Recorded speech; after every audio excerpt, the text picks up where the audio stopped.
exchanges right now, they have this requirement of like dark web monitoring much more because they want to see whenever they have like their user data being leaked there.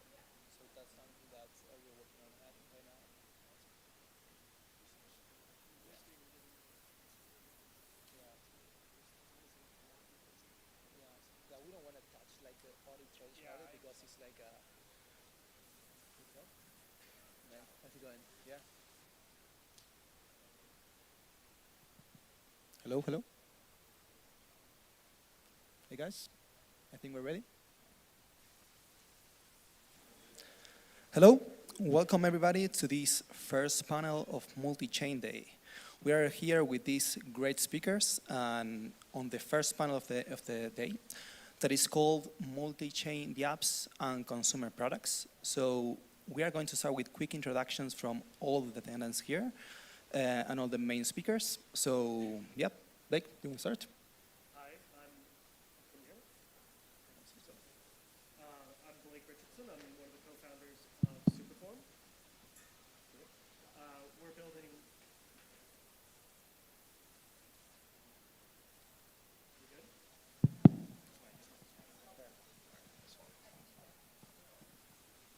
How about this? Okay, perfect.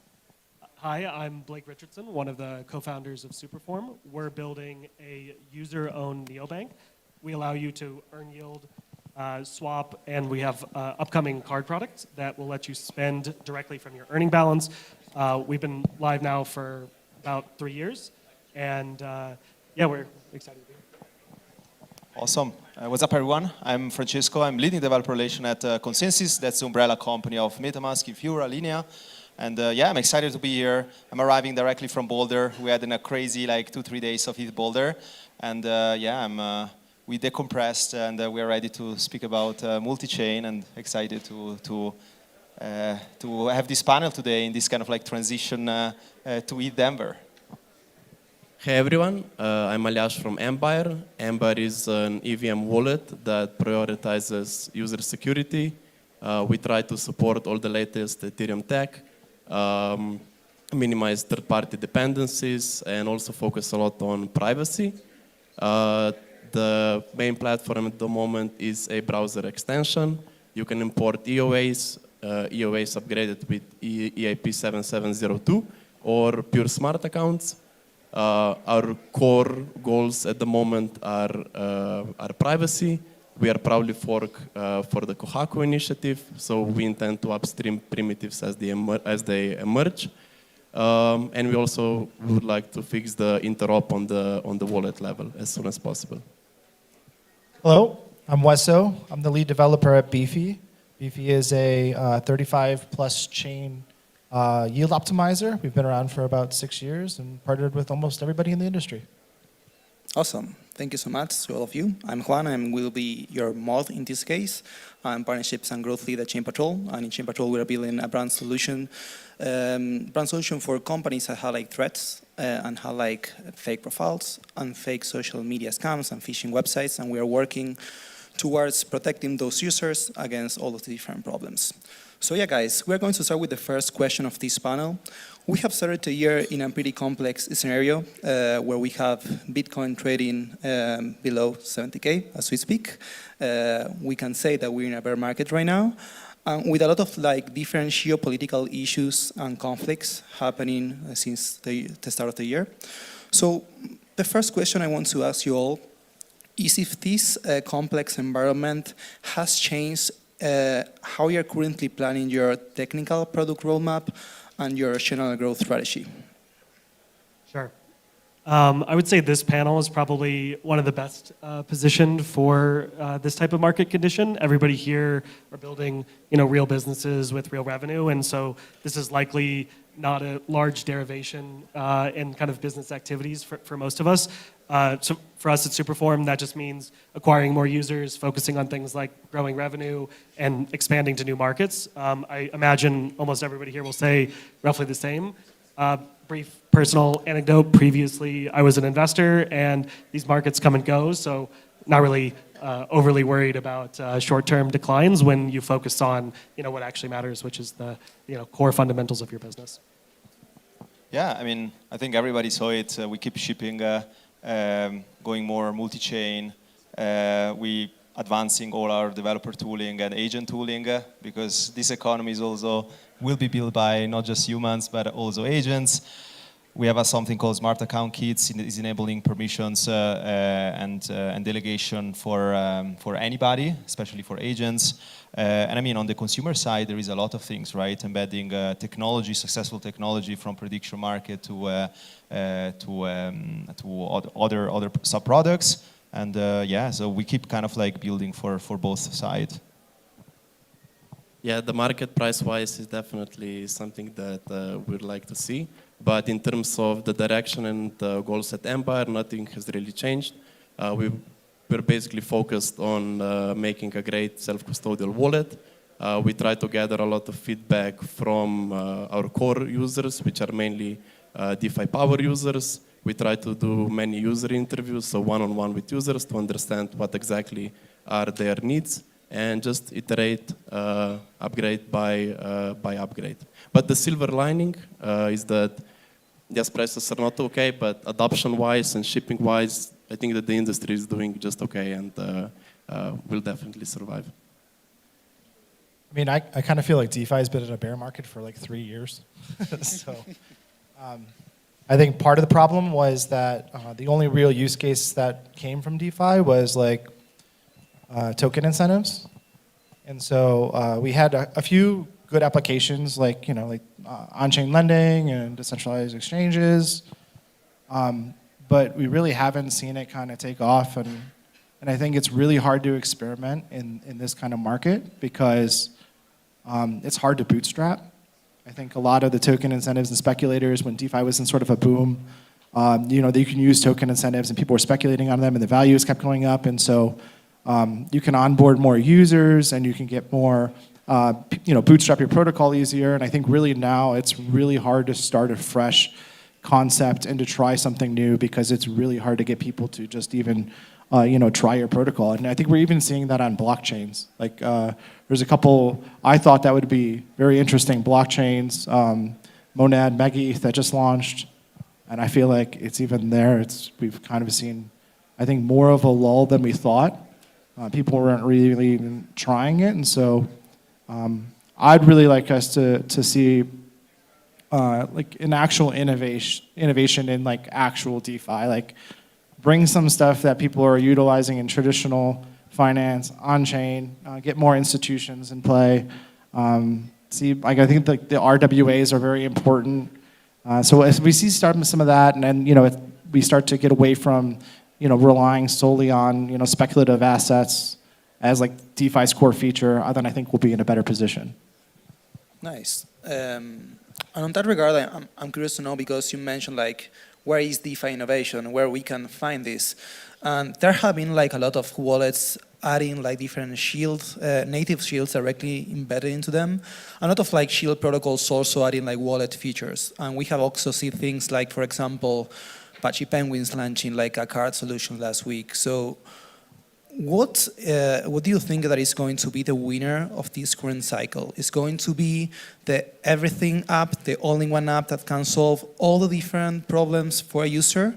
Or is going to be the one product, the one project, the one protocol that solves one problem, I would say almost perfectly, and then wants to solve like one specific problem, like let's say custody, shield, security, all of these different things. So what do you think, guys? For retail, I think it's going to be like more of a one-stop solution, something that makes it really easy. We have a whole bunch of infrastructure products that are pretending to be like front ends for retail, and it's very visibly, like you can see that they're just not good to use, not easy to use, hard to understand. So I really think that like for years we've been talking about somebody needs to come in this space and make it like, you don't have to teach, your kid could figure out to use it. Your grandma could figure out to use it. So if you really want to adapt to retail from that perspective, then like we need somebody to make everything a little bit easier. I think in general, even for somebody who's a little bit more advanced, understands maybe the blockchain space, it's still sort of a leap in order to use some of the DeFi protocols and to understand them. So I think that maybe infrastructure should be infrastructure, and that somebody will come in with the expertise and build a front end. I definitely think horizontal stack is the way to go. We've been always advocating for personalized experiences, but at the end of the day, people are looking for different experiences in the same stack, right? That's why enabling different kind of services, it's key, but also providing these personalized journeys, right? People still want to log in and have access to their self-custodial wallet, or they want to log in with SSO and social logins. They want to off-ramp, they have a MetaMask card directly in their wallet. They want to have cashback, they want to have direct access to DeFi. I think providing personalized experience is key, but also where we see consumer behavior is horizontal stack. There is no question about that. And also you mentioned bootstrapping, is difficult to bootstrap. I don't super agree. I think it's very easy to bootstrap right now. What is missing here is that distribution. Who is winning? Actually, who has distribution, or who is actually going where to the customer? We always assume in this industry that we are waiting for the customer. We need to educate customer to go in. When I'm saying customer, it could be also agents in the future. We need to actually go where consumer are. So localized markets. Personalized experience, understanding what tech stack are people leveraging, and the stack is going horizontal. I'd say that the broader competition is more entrenched super apps or larger centralized financial super apps versus anything that's kind of occurring on-chain today. I'd say that's kind of the broader, bigger competition for any sort of real user acquisition and yield. People like Robinhood are coming in, doing it obviously the old way on old rails, but they obviously have better distribution and user acquisition than most on-chain businesses. So I think that's really what the industry, regardless of what position you might be in, is really focused on. And then to Wes's point, I think there's infrastructure will be infrastructure, and that's going to power things like potentially Robinhood, and then crypto native front ends and wallets will compete for kind of the DeFi super app angle. But the broader competition isn't within crypto, it's outside of it. You're seeing that with Coinbase though, right? Coinbase now you can deposit into Morpho, and you can they're already sort of, they have this interface, they understand Web 2 consumer, and now they're just making it easier for whatever they specifically want to do on base chain, but they're creating the opportunities and making it easy to deposit into these DeFi protocols. Yeah, everybody's going to have to choose. Are you going to compete with Robinhood and $50 billion plus companies, or are you going to be infrastructure? I really think that's what's coming to in the next couple of years. I think that there is no clear winner yet, and both the Everything app and what I really like to call the skinny wallet thesis, I think that people who are versed on chain and DeFi power users, they will prefer to have a skinny wallet and just connect to apps and have security super nicely handled. While on the other side, people who are completely new will probably better suited for an everything app. They have everything integrated, like swaps, perps, prediction markets, and whatnot.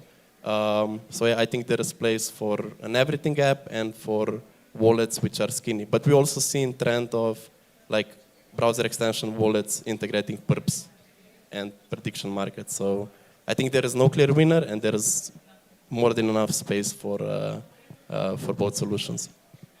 Yeah. I want to ask you, Francesco, you mentioned about this idea of doing personalized experience over a product. So what is your current aim on that? What is the way that you're thinking personalized experience towards the users of your product and all the different things that you're doing at MetaMask, and also for you guys at the Hub? I mean, for a long time, we've always been advocating, MetaMask is your door to everything Web3, right? When you were kind of willing to actually go DeFi, you have very specialized kind of experience on that. And I mean, the same is happening right now, right? People just want to handle prediction markets. They just want to go on DEX to swap. They want to have one swap action. They want to log in without have anything to do with secret key phrase, right? So this is what I'm saying. There are people even and we see different markets have different needs, right? Especially on the off-ramping side. People don't touch big distributors. And if you're living in those areas, you really understand what I'm talking about, right? And the fact that, for example, we are still speaking about there are 200 cards. yes, there are 200 cards, but which card are you actually able to put some USDC on a random chain and off-ramp directly? Like, if you're looking right now, how is the world moving? I think we are in a very kind of like biased kind of like region. So when I'm speaking about personalized experiences, it's also, you need to also understand the local market, local culture, and customize the experience for that. I think this is super important. And customized experience is also like what type of things you want to do on a self-custodial wallet, right? There are people just using for specific experiences, right? People just want to do perps. And, you know, why I'm saying horizontal stack is just the customer behavior, because people like to have everything in the same place and doing less steps as possible.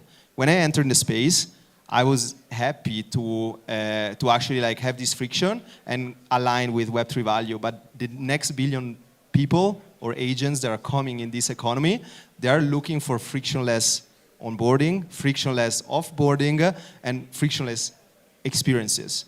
So it's very interesting, right? Because we're always saying like, oh, super dApp versus one single dApp. And it's very tricky because market and innovation are not super correlated, and people are always choosing the easiest way to do things. And a lot of people, this is also an assumption, a lot of people are happy to pay for a premium service. And it's something that, you know, personally, I'm, for example, not, I was not agreeing for a long time, but then I'm also now going in some specific like services. I'm just staying there because I don't want to kind of like go right and left, right, and open new kind of like hacking endpoints or something, yeah. Nice. We are going to go to the next question. So we have seen a lot of like chain abstraction narrative over the last couple months and over the years. And I think that we have seen some improvements on these. I think, well, the MetaMask integration that you did with Tron is a good example of that. But still, there is like a long way to go, I think. So I'm going to ask you, like, what is the biggest tax you're currently paying whenever you're trying to integrate a new chain or go to integrate like a new ecosystem itself? Like, what are the different things that you consider there? I think on the wallet side, it really depends on how you would like to support the chain. If just a neo then it's not that big of an issue. If it's like 7702, then there is a bit more of work. For smart accounts, for example, in Empire, when there is a new chain, a user can deploy the whole stack basically with the neo. So there is not a lot of overhead in supporting new chains. But yeah, on the interop side, we know that chain abstraction has been discussed for a very long time. And still on the wallet side, it's not really super visible. Yeah, we can go from chain to chain much easier than a couple of years ago, but still people need to manage bridging and stuff, which is not really optimal. So there are a lot of initiatives, like the new Ethereum interop layer and OAL and whatnot. So we need to make sure that, I think that the real chain abstraction will happen when a user does not care if his ETH or USDC is on which chain. User just signs the transaction, and that's it.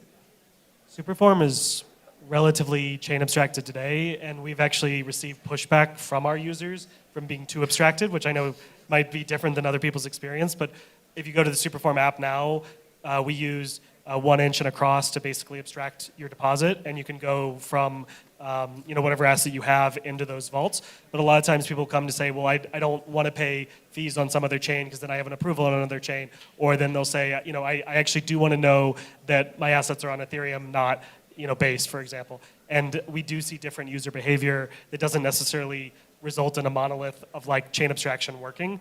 It's been really fascinating to see. I think the kind of next, let's say, billion users will not necessarily have that, but the on-chain community maybe likes it a little bit less than they say they do, because they have a lot of different opinions about that.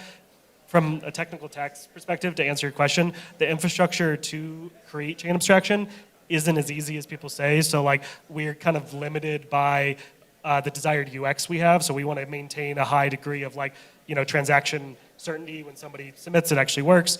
Because of that, we have things like Tenderly for transaction simulations and swappers for swapping tokens, and those don't exist on every chain. So new exciting chains come out, but they don't necessarily support all of the infrastructure that's needed. And that's, there's a variety of issues to be able to actually expand quickly in a multi-chain environment, which has forced us to be a little bit more selective. And we're only on 8 instead of, 20, which was what we'd want to be. And that's because that end user experience needs to be maintained. Well, at least more protocols like don't make you switch chains just to see the data on the other chain, which is something very annoying. It's like such a basic thing. But I think chain abstraction is a very difficult thing, especially for like Beefy. It was for us to figure out because just going from one token to another, you kind of have to have a centralized token that you want to use. So let's say it's like ETH or USDC or something like that, and then go to that one, then use a messaging protocol or a relaying protocol, and figure out how you're going to get the exit, and then have to execute on the other side. So the technicality of it is a lot more complicated than people realize. It's probably easier to solve maybe on the wallet level, but it could also be solved on the actual product level. So, you know, like the USDC can enter interest on, I don't know, 7 different chains, but why do you have to go chase each opportunity to move that USDC? Maybe the actual technical product that you're depositing into can handle that as like an aggregation. And even that has its layers of complexity and security risks and all that associated with it. So it became a very difficult thing to create in a really good way, in a decentralized way. So, I mean, those are the reasons why it really hasn't progressed along. But the tooling is getting better, and we're seeing more infrastructure come out that makes it a little bit easier. So I'm pretty positive we'll have some pretty good advancements the next year on it. Yeah, I agree with what you're saying, Viso, on on the multi-chain approach. One thing that I'm seeing a lot is, yes, for example, we are now, native on Tron, on Solana. What I'm seeing a lot is the ecosystem of dApps, like providing the tooling to actually get fully kind of EVM. For example, like we have a native MetaMask SDK with like full telemetry. We have embedded wallets that need to be aligned. So this also dApps and constellation of a company in the non-EVM ecosystem need to be also satisfied, right? And I feel a lot of like companies kind of like going multi-chain without actually thinking how we satisfy also those builders and founders to kind of like provide different experiences. So that's, yeah. Nice.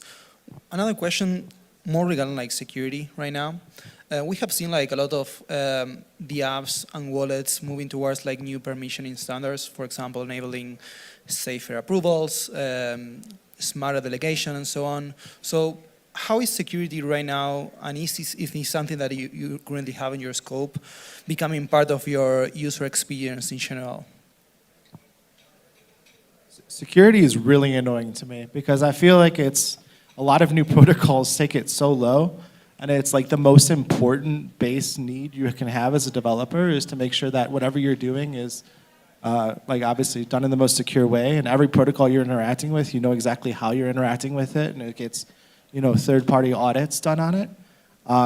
And we just keep seeing in the news like more and more hacks, and I mean, a lot of these like issues are just like really basic things. Like people are just, I don't understand. They don't learn from the past, or they just keep rehashing the same mistakes over and over again. And like it's usually Oracle issues or things that should have permission structure in them, like functions. They don't have that, or they're missing it, and things that can easily be identified. And so I think it's really hard to take our industry seriously when people can't take security seriously. It's something we focused on for like a long time at Beefy, and so we've actually just done a DAO proposal to work with Nexus and OpenCover and offer some base level of like smart contract insurance as a depositor. So essentially, when you deposit in a Beefy vault, not only do you have to trust the contracts or that we had them audited and all that kind of stuff, but instead we'll say, hey, like you at least have some base level of coverage. So when you deposit in, you can have that assurance that, hey, if you deposit into us and it goes into another protocol and something issue happens, that you do have like some sort of ramification from that. You can go and claim your coverage from opens up and stuff like that. I think that has to be the answer. It has to be insurance on these smart contracts. Like kind of historically, nobody's wanted to underwrite that risk on smart contracts, maybe for good reason. But I think as the industry matures and specific products mature, insurance companies will be more willing to underwrite like specific companies or smart contracts as they gain scale, and that will reduce the overall cost to insure, and we'll start to see, real meaningful user protection. Obviously, the smart contract side is essential, and that requires people to follow best practices. But like as you said, some people just don't. I think it's kind of on the project to kind of go down the path of providing some form of like insurance to their users, either that they can purchase or through OpenCover and Nexus. But yeah, that's going to have to be like the future of protecting consumers. It's just really expensive. And so when revenue is already like really thin, it's really hard to like put that in there. Or you're trying to compete, right? And you have competitors, and so hey, let's like maybe like raise our fees and then we'll subsidize it that way. But then obviously now you're more expensive than the competitor, so you have to really sort of deliver on the marketing side of that. But yeah, it's a necessity. Like obviously you should be thinking security one, and all the partner protocols that you partner with, you should be like at least soft auditing and making sure that they're taking things seriously. But I think we have to have like an innovation level of like, hey, we're all human. People can make mistakes. Maybe there is some sort of like base insurance coverage that people can underwrite and take care of your users. Yeah, and TradFi and kind of centralized financial institutions aren't perfect either. They just rely on insurance, right? Like some of the biggest recent hacks are actually not from on-chain companies. They're from people that operate off-chain or, in crypto but are centralized. Yeah, I think that when it comes to security, in terms of users, we should definitely prioritize security by design. For example, when you mentioned approvals and permissions, like why should a user need to understand the whole curve of like approvals? We should just abstract them right away, and we have all the tools ready. Like Pectra is like almost a year since now, and we still see most of the apps asking for unlimited approvals. Like why? And I think that since 21, some stats on Revoke Cash said that like almost $1 billion went down the drain because of that. So I really think that wherever possible, we should definitely prioritize security by design and not by education. It's the same things that with sign-ins, right? Like we are talking for a long time for like batch transaction, and I think like it's very interesting. Like the 772 is coming, a bunch of kind of like new AAPs are on the way. I mean, I think this is another angle, but I'm definitely concerned about agent security. It's like, and I think there is not a lot of instruments out there, and I think like permissions, caveats is the only true kind of like use case that will be at the same level of like even a stablecoin use case for true consumers. Because without actually enabling permissions and delegating access to do whatever use case we want to do, think about account recovery, think about batch transaction, think about anything on this level, it would be hard to have agents executing any transaction with true trust, right? But I think we have all the pieces, right? A004 with the entire kind of like reputation and trust is coming. You have the entire like permissions and delegation kit. They're already out there for agents, but it's still like crazy to think about that you can prompt engineer on Twitter some agents that will just give you like your private key, right? Nice. We're approaching the end of this panel, so right now it's moment for the hot takes. So, Blake, do you want to kick us off? After what we discussed, I don't think this is too hot of a take, but users aren't ideological. They don't care about our permissionlessness really at the end of the day. They care that they're making money and that they're secure. And if we don't deliver on that as an industry, we're going nowhere. How hot. We are live streaming here. So I don't know, I would say in 6 months, 50% of our consumer will be agents. Yeah, I'd like to go back to the previous point. I think that we should use the tech that is there, especially in terms of 7702. Adoption has not been great. So yeah, I think that we just need to use all the tools that we have, and that's it. I guess I believe DeFi will die unless unless we move away from just focusing on speculation and we instead have delivered like more killer use cases on chain. Nice. From my side, I will add that I would say crypto and like growth strategies without like a security strategy in place is like a liability, and it's really important to set up, I would say, your strategy, because as you grow, you will have like more scam and targeting your brand. You will have like a lot of bad actors trying to get advantage of that. So it's really important to take action across that, because those users eventually will churn if you don't take care of them, if you don't take the trust and safety net really seriously. So you can think security as like a way to do compounding growth, because if a user is going to trust your protocol, they will stay there. If a user suffers like a big problem, suffers a big issue, they will probably leave. And if they leave, probably the TVL and the monthly active users that you're trying to get probably won't be where you want it to be. So yeah, that's hot take. Do we have time for another more question? No? Okay, so we are going to wrap it up here. I want all of you guys to mention like one product launch, update, anything that makes you exciting that happened over the last few months, or you're about to ship it right now. So whatever makes you excited about this moment of your project, this is the time to speak. Superform just launched our mobile app in the United States, Canada, France, Germany, Australia, and more soon. The goal, back to the original question, is to be that super app and compete there. Our earn products is kind of the basis of that, earn the best yield, but we'll be launching Swap Tab and a credit card soon. Yeah, don't want to shield, but if you're a developer here, check out the Smart Account Kit and build some use case around delegation and permissions. Yeah, I recently got super excited when I heard that Grid Plus was the first hardware wallet that actually ships support for 7702. Trezor will follow, I'm not sure about Ledger, but for the future, I am super excited about having support for safe accounts in Empire. So the first time I'm mentioning this, but Beefy should soon have vault-to-vault cross-chain zapping, so sort of chain abstracted in the next few months. So feel free to come and try that once it's live. Awesome. Thank you, everybody. Thank you all to the great speakers, and thank you all to the public for hearing us out.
turn, I can't sleep at night. Sometimes I feel I got to run away, I've got to get away, 'cause you don't really want any more for me to make things right. You need someone to hold you tight, and you think love is to pray, but I'm sorry, I don't pray that way. Back to back to when you drown. Back to part of me, part of me. Back to when you drown. Back to part of me, part of me.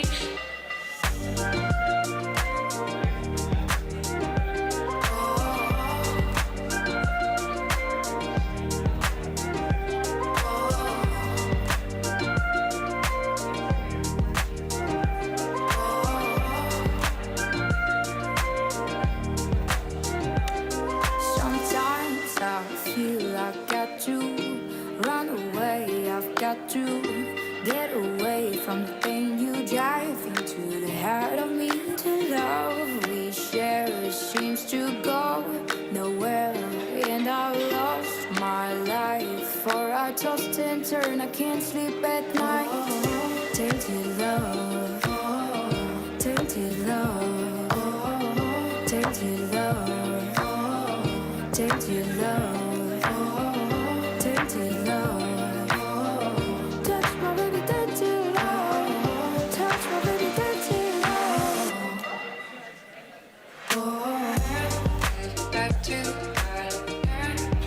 Back to when you drown. Back to part of me, part of me. Back to when you drown. Back to part of me, part of me. Back to when you drown. Part of me, part of me. I'll keep this right here just in case I forget. Back to when you drown. Part of me, part of me. Tainted love.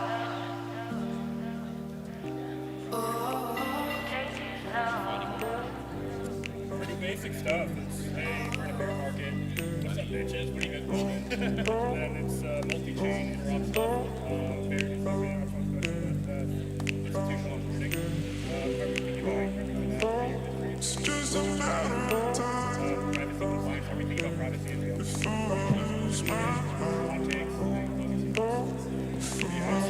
I'll keep it vanilla. I didn't do much prepping, so either. So. We're all on the same boat here. Are we ready? All right. Hello, everybody.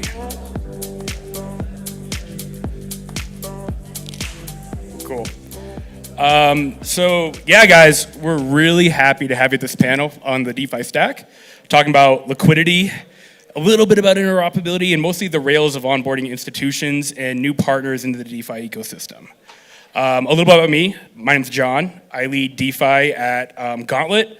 Maybe you've heard of us, maybe you haven't, but what's more important is hearing about the wonderful panelists and lineup we have today. So we'll just get started on this and intros, and we'll start with you, Andre. Thank you. Hello, everyone. I'm Andre. I'm the head of DeFi for a company named LeFi.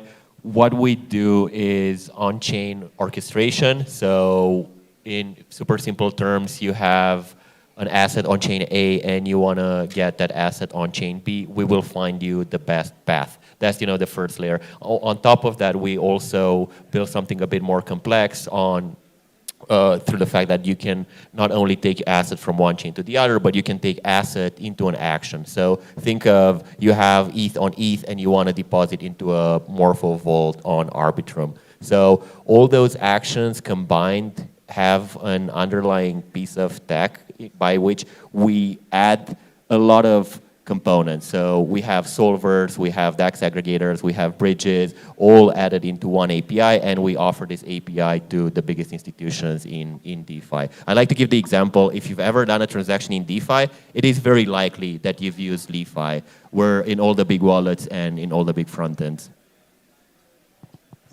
Hey everyone, I'm Spencer. I lead blockchain partnerships at Circle. Circle created USDC, a very large stablecoin, and our goal is basically to bring USDCs to as many ecosystems as possible and use CCTP, Gateway, and other protocols to make it fully interoperable. And super excited to talk about that. It's not working. Yeah, yeah. Just handle this one. Oh yeah. Good. Good. Oh, yeah, that one. Okay. Maybe you can fix it. All right, we're gonna fix that microphone. You go ahead. Yeah. All right, sounds good. Hello, everyone. I'm Daniel, founder and CEO of Nexus. Nexus is an upcoming layer one. We work on the field of verifiable finance. Certainly pretty excited about everything DeFi and beyond, right? We think the industry is progressing, not only with decentralized finance, not only with traditional finance, but also with the merger of the two in new and exotic primitives. So yeah, very excited to be here. Another microphone that we need to fix. Okay. All right. Yeah, it's working. Hey everyone, I'm Enzo, COO at the AHA company. We are a stellar integration partner, shipping institutional grade tokenization and DeFi infra for projects building in the Stellar ecosystem. And we're currently really deep on tokenized funds, stablecoin rails, and privacy preserving payment flows. Awesome. Great to meet all of you guys. So let's start. The elephant in the room. So I'm not sure if you guys know, Bitcoin is down. The village is on fire. We're all freaking out. But the reality is we really aren't. For those in the know, this is the first time it feels like we're in an impending bear market cycle. But a lot of people are super interested in what we're doing for once. And it feels really, really cool.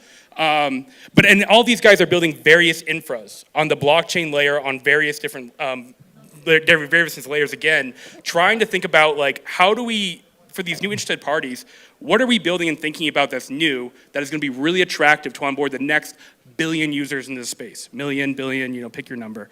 But yeah, we'd love to learn more about what are you guys building right now and how are you thinking about now that we're in this Bitcoin down cycle. What are you building now as you think about the next group of users and narratives that are coming about in this space and how you're preparing for that?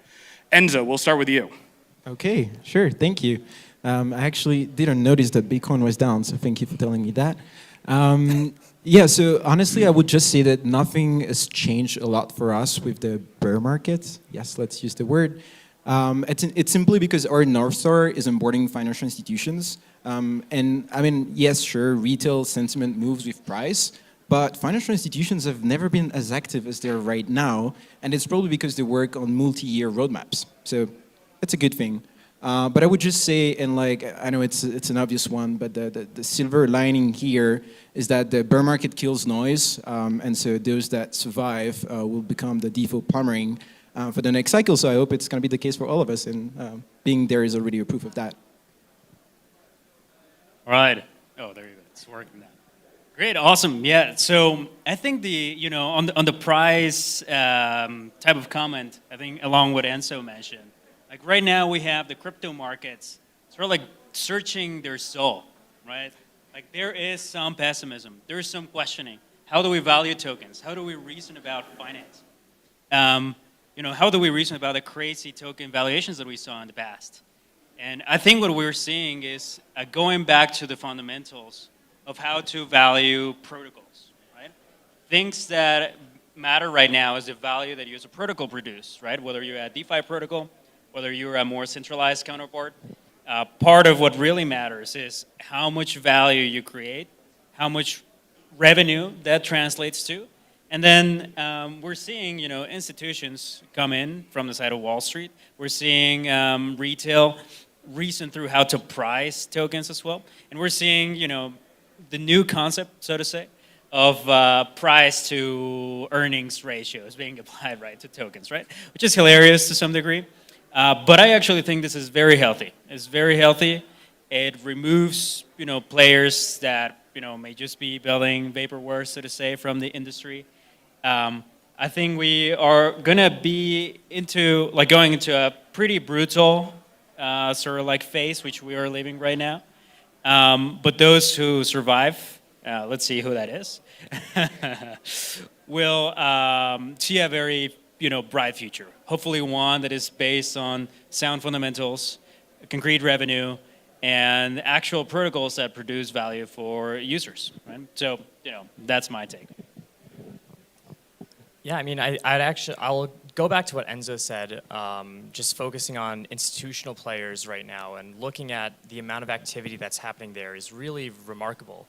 And I don't think that we've seen this level before, and it's really just exciting to see, like, even though there is a downturn and there is this bear market, there is this undercurrent of product market fit that's happening in real time. And it's really fun to see that the industry as a whole is getting more and more traction amongst institutional players, which are traditionally much longer life cycles, much harder to get into new and cutting edge things. And so just to see that happening is really exciting. And I think everyone on this stage is really building to suit a lot of those use cases and a lot of the new needs that will come up as a result of that. So you had two questions, right? One, if we're aware. We're in a bear market. Yeah. And secondly is, what are you guys working on? How does this change how you're doing product development, bear versus bull market? Yeah, well, I think that we're probably still for 2 months in this bear market. So I think we're going to be fine. Now, on what are we building to onboard the next billion users? That's an interesting question because I always hear that each year. But this year is different because I think that DeFi kind of peaked last year in terms of products, or at least for us. We like to think that we build one of the best products out there for interoperability, for interop, for doing actions on chain. And now, in order to onboard the next billion users, you basically have to attack a new market, which the new market is not DeFi because we kind of solved everything that was to be solved for the DeFi users. Now we have to onboard the users which are not DeFi users, the ones which aren't even Bitcoin holders. So how do we do that? Well, there's the market kind of goes into our favor and time goes into our favor because those two components, DeFi and TradFi, if you want to name it that way, they kind of merge together right now. And by those two merging together, I think all of us were being forced to start cater for the next billion users. So it's kind of a chicken and the egg problem, but now that the two are merging, we have to build stuff for them, and we are building stuff for them. As I said, with LeFi Composer and with the actions on chain, now we will extend that to users to be able to basically deposit into whatever vault they want and get yield even from their fiat bank account or from their card or from their centralized exchange as a first step. So I think we're all kind of being forced to build and cater for that. We are forced to build for the next billion users. Multichain. So anyone that does anything in DeFi knows as we built this L1, L2, these other L1s, and it's this vision of how are we scaling these ecosystems. Multichain is literally one of the biggest headaches to ever exist on this planet.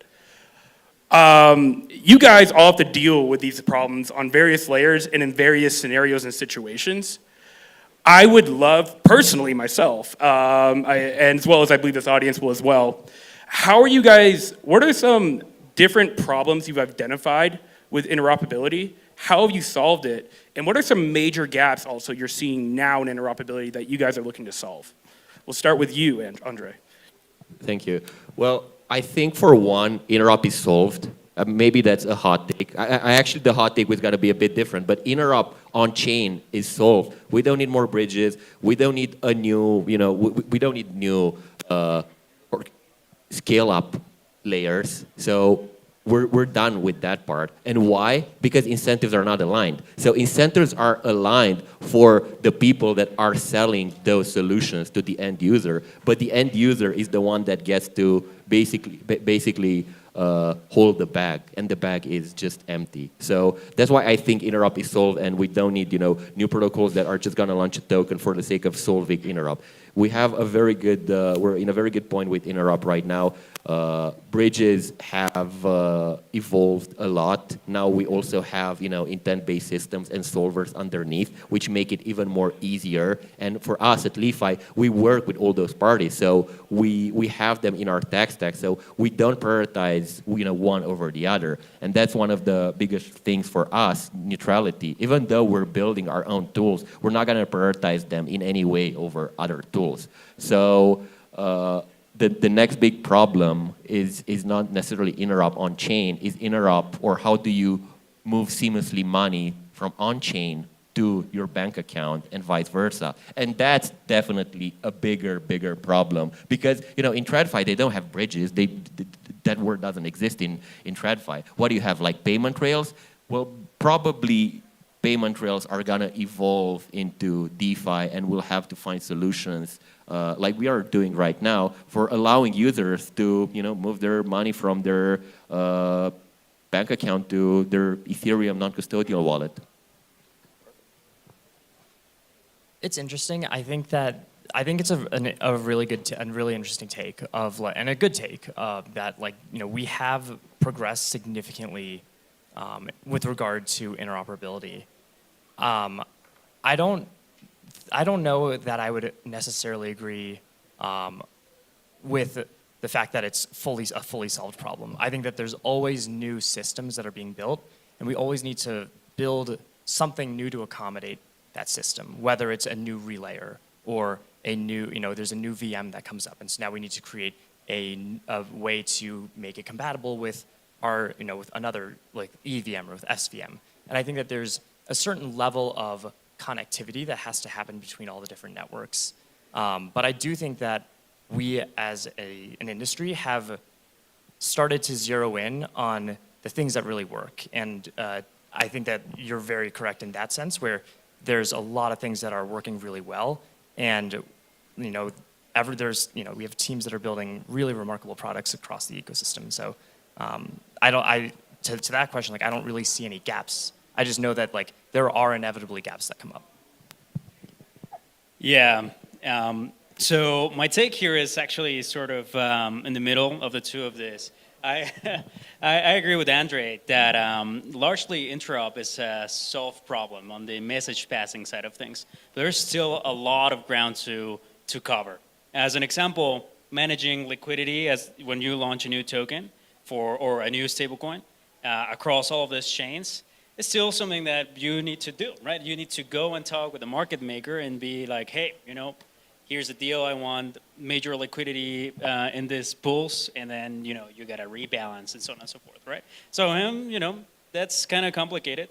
Number two, the interop providers when you're launching a new chain, it's actually a few of them. It's few of them that exist, right? Primarily Wormhole, Layer 0, so on and so forth, and I would say that, as protocols with their own tokens, they naturally perhaps as well have their own incentives to carry out their own agenda, right?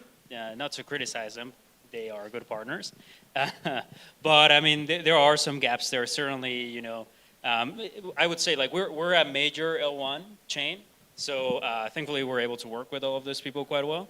For novel chains, for novel teams that are launching L2s, L3s, integrating with one of these bridging partners, it's pretty costly. It's very, very costly if you want to be part of the interop network. Lastly, I would say something that it's a little bit ignored is the remaining challenges with complex multi-chain interactions. So let me give you an example. Let's say that you're a protocol that wants to incentivize, hey, I want to build a new stablecoin. If you deposit from Monad, from Plasma, from whatever, you get a bonus, and here's one click button for you as a user to link your EVM wallet, and then draw all of your liquidity sitting on all major chains, right? So a multi-chain orchestration system, with the most basic example being draw all your liquidity from all these chains, or draw all your liquidity so you can then deposit on on a lending protocol or purchase something on chain, right? That kind of like complex orchestration, it's pretty hard to build if you're just building it yourself, right? You need to manage like failing transactions across all the chains, gas mechanisms, so on and so forth. One of my good friends in the industry, there's a company called Halliday that actually works on that area as well, something related to cross-chain orchestration. And it's a pretty complex problem. I would say that, part of the reason why it's not so discussed today is because projects today have simpler use cases.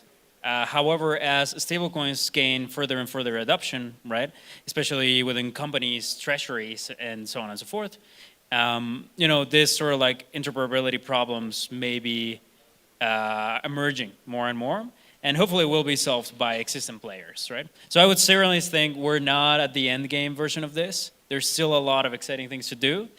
But we are also very advanced. We're also very advanced, and it's great to see that. I would like to go back just quickly to definitions because, I mean, you use the word multi-chain, but I think here we're talking about cross-chain stuff, and just want to make sure that we don't mix words. Like multi-chain, the ability to exist in one ecosystem, but not necessarily have to interact with others. Cross-chain, you have to interact between ecosystems. So anyway, just wanted to say that for the audience. But otherwise, I mean, me as a company, we as a company, we don't really do a lot of cross-chain stuff. But as a user, I would say first that like the ecosystem has evolved quite a lot recently, and ecosystems are not as isolated as they used to. But the biggest problem that I see is the route risk. So basically, when you use cross-chain features, you move your assets from one chain to another, for instance, then you have to believe and trust the path that you're going through and like rely on third parties, multiple chains, protocols, like DEXs, bridges, etc. And at the end of the day, you might encounter some like slippage, latency, MEV, whatever. And like this still needs to be addressed right now by builders, and we're not there yet, really. So those are all really good takes. I don't know if crypto people go on Twitter much, but if you do, you've probably seen some interesting announcements. BlackRock is integrating with BUIDL on Uniswap. Apollo announced a commitment to potentially buy a boatload of Morpho, thank God for our bags. And also, if you're looking at Twitter, there's been a lot of interesting quote tweets from MoneyGram on Stellar. What this is telling us is, with all these kind of seeing the last like year and a half, is that institutions are not just buying our bags, they're actively exploring building on infra and building products on infra. And what I think is really interesting here is these institutions are actually trying to use what we built, not just the DeFi companies. But if a MoneyGram wants to offer some kind of solution using a Stellar, there is a lot of questions. DeFi is a fully on-chain, it's fully composable. You can actually dox every single wallet potentially using a product you launch that connects you on-chain. There's compliance when you're depositing into different strategies about are you following AML level compliance, and do you know all the users depositing in that specific strategy? Institutions are here, guys, and it's actually really exciting. But we have to deal with compliance, yield, liquidity, interoperability, all these different kinds of questions. And I think it's like a really big balance. The best yield is not the KYC yield, obviously, but that is in some level is a necessary requirement. How are you guys thinking about regulatory compliance and enabling the best DeFi solution for potential big integration institutional clients on your specific chain or products you're building and scaling? And we'll start with you, Enzo. Yeah, thank you. So I'll take my perspective as an integration partner with like working with some of these banks, and I will say that like whatever we build for them, we should try to keep the core rails open and composable and move all of the financial institution constraints to the edges, like custody, redemption, subscription, access policies and stuff like that. On top of that, you can also add some like privacy features that you build as compliant features. But like we can talk about that later if you want to go into details.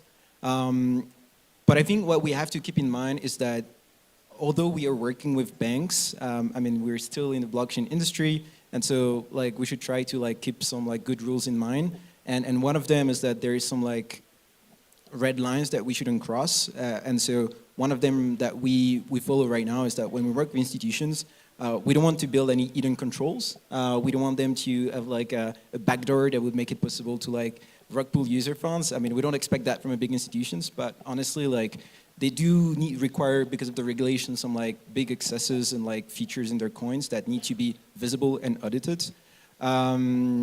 Yeah, you asked a long question, but I think a piece of the question was also around like the sustainability aspect.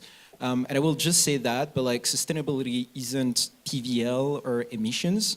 I think that it requires recurring settlements and real yields, but driven by usage. Not just like some fake APR from like protocols creating their own tokens. I mean, I think we're way past that now. All right, let me just clarify the question. Is the question, what steps are missing to improve institutional adoption of DeFi? John? Yeah, how are you balancing yield, liquidity, durability versus regulatory compliance? And we'll go into a more deeper question after. Yeah. So you may have heard, the audience, that there's a few many projects that may be looking into going back onshore into the U.S., right? Due to, a more friendly regulatory climate, right? Which is exciting. We actually evaluated that option as well. But then a lot of these projects, as well as, other institutional clients that are not blockchain protocols, have faced a good amount of complications, primarily driven from taxes. Literally just that, just taxes. And even though, the legal landscape, for example, we have the Clarity and Genius Acts with stablecoins, we have a much friendlier SEC, we actually have a much tougher IRS. And it's something that not a lot of people talk about. And so when you are a small business, right? A small business, and you are, being approached by a crypto business telling you like, hey, you should hold stablecoins in your treasury. Maybe you will earn some yield in this other tokens. Tax regulations in a lot of countries for crypto are not well defined. And particularly in the US, you need to keep very, very tight accounting of all of the movements that you do with your crypto, right? And so just that, it's a massive operational overhead that, in our experience, talking with a few many partners in the industry, it seemed like, hey, honestly, this is just too costly. My brain is just scrambled when thinking about it. This is just too hard, right? And so that's why people are pushing for better and more clear regulation around taxation here in the US.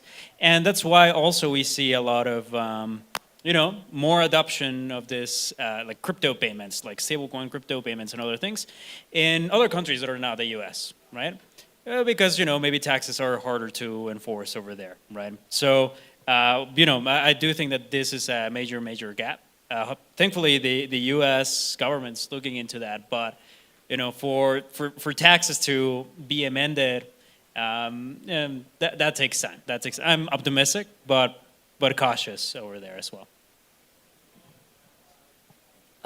Circle, I think, is one of the more well-regulated companies in the crypto space, and we've taken that approach from the very start. Our chief strategy officer Dante always likes to say that we walk in the front door. We never try to do things kind of behind closed doors. We talk to regulators. We figure out how exactly are we going to approach this. What are the things that regulators want to see, and by extension, what are the things that institutions want to see? And so I think that there's a couple things there that I like to think about. The first is you have to follow whatever the regulations are in the jurisdictions that you're in. That's a complete non-starter for institutions to not have that be a part of your roadmap. The second big thing is, I think that kind of going to a question you raised earlier was what do institutions need to see? They need to see what they're familiar with and what they're comfortable with. Wells Fargo does not want all of their users' bank account balances publicly visible on chain. They do not want mortgage payments visible on chain.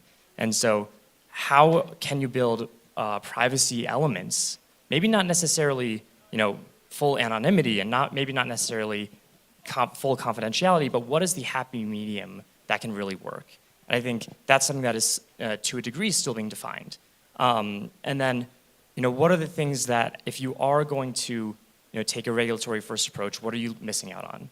And what are the things that you need to take into account by doing that? And so, as we've been building, we've taken all these questions into account and really tried to say, like, how do we make sure that we're towing the line between, moving forward and really developing, but then also ensuring that the regulations are in line with what we are building as well. Yeah, and one quick comment there. Certainly agree on the privacy front as well. When we talk with institutions, so on and so forth, and people that are thinking about holding like stablecoins in their treasuries, the question is the same. Like, let's say that you do a lot of like stablecoin treasury transactions for your payroll, right? Well, are your employees going to be able to see how much you pay each other, right? Or are the vendors that you work with going to be able to see that? I think we've known for a long time in the crypto space that privacy is very important for institutional adoption. There has been a good amount of progress in terms of pushing that on chain, right? Projects that work with trusted execution environments, zero knowledge proofs, right? But we are still, I think, not there yet, right? And so, hopefully we'll see more of that within the year to come. Sir, I agree with that. Yeah, I'll be quick in light of time. So for us, and I'll speak from the liquidity perspective, we do see more and more demand from our partners, from different curators, from different parties for KYB or KYC liquidity. That's something that we definitely see, and that's a direction in which we are going with our own solvers. So we know for sure that this is, a demand coming from TradFi. And as I said, at your first question, we are kind of being forced to respond to this merge between TradFi and DeFi, and this is, probably a very good example in which, the KYB liquidity is definitely a must. Amazing, guys. Yeah, it's happening. Don't mean to shill, but Anchorage just announced Gauntlet Vaults for all custody clients there in Yield. It's super exciting, and we're really excited to onboard as many users as humanly possible. But guys, we're running short on time, so we're going to do 10 seconds for each person. I want to hear your hot take, one statement, and then anyone in this panel group can go and ask you the question later. What exactly do you mean by the hot take? What is one statement you guys have about DeFi, crypto, and regulation and institutions and how this all merges, and where do you guys stand in the stack? We'll start with you, Andre. Sure. So my hot take is on-chain interop is solved. Interop in the meaning of moving money from on-chain to your bank account is not solved and is basically a T0.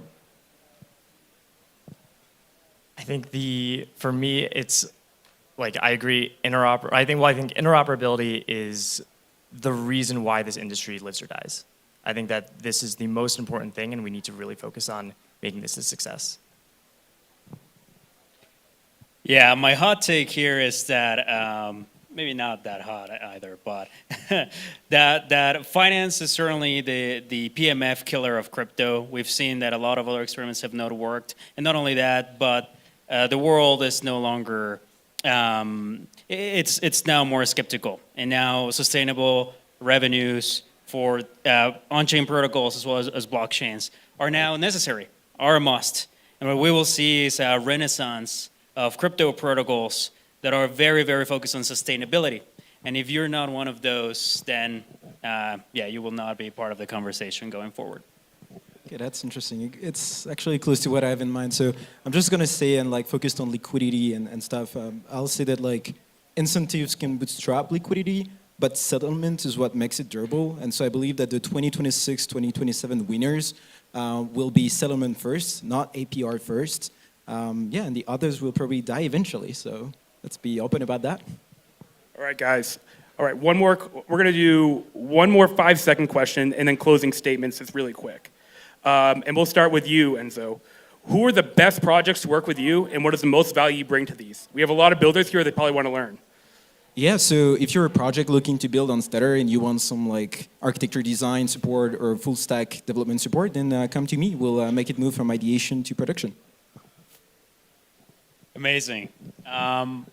for us, one of the best people that we're working with is M0, the M0 protocol, which is a stablecoin issuer that works with a lot of other teams. They're backed by Pantera, who are also our investors.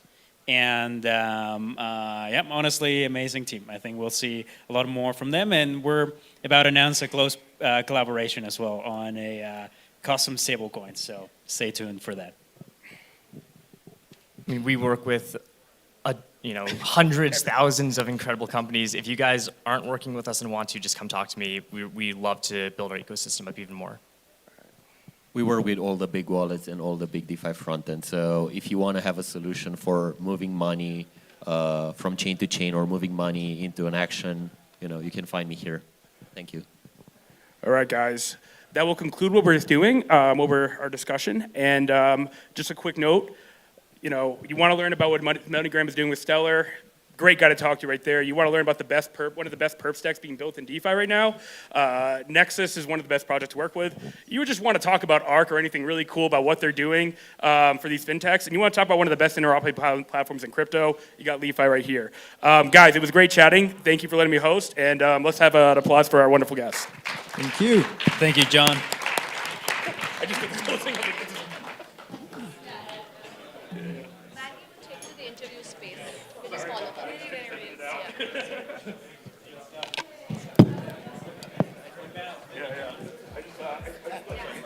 Oh, you're good.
Instead of love one, okay, we're good.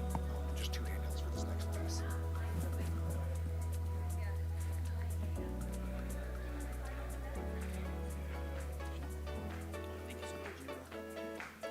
Just jumping right in. Maybe I don't wanna know the way home. Taking on a journey, I got places to go.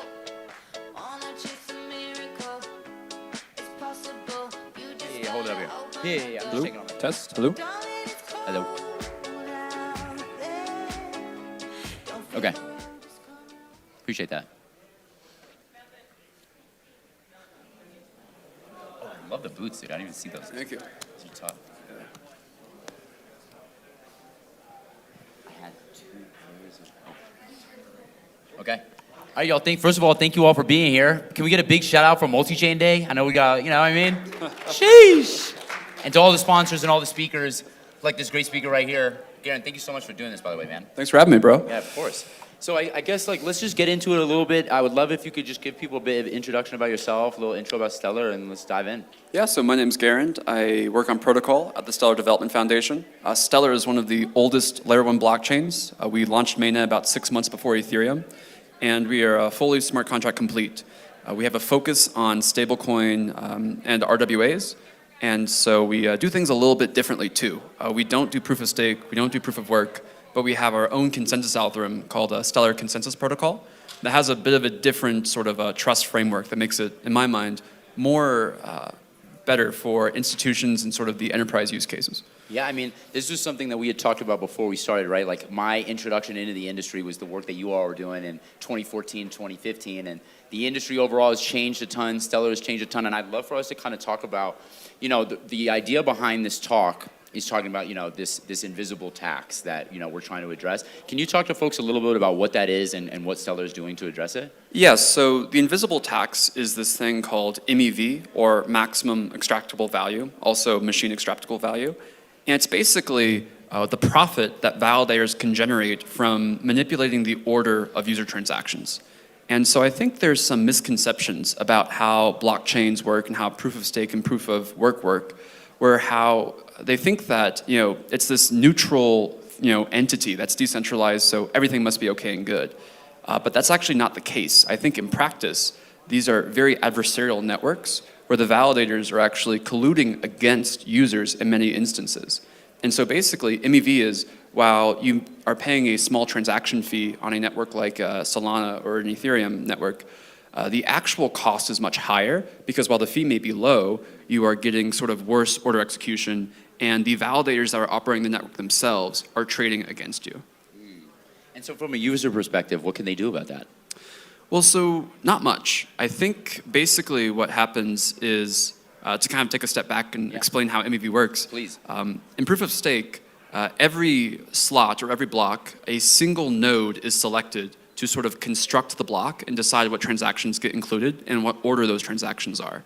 And so what that validator will do is they'll basically see what asset users are trying to buy, and the validator themselves will insert their own transactions to buy up all the supply, jack up the price, and then sell it to the actual user at a higher price.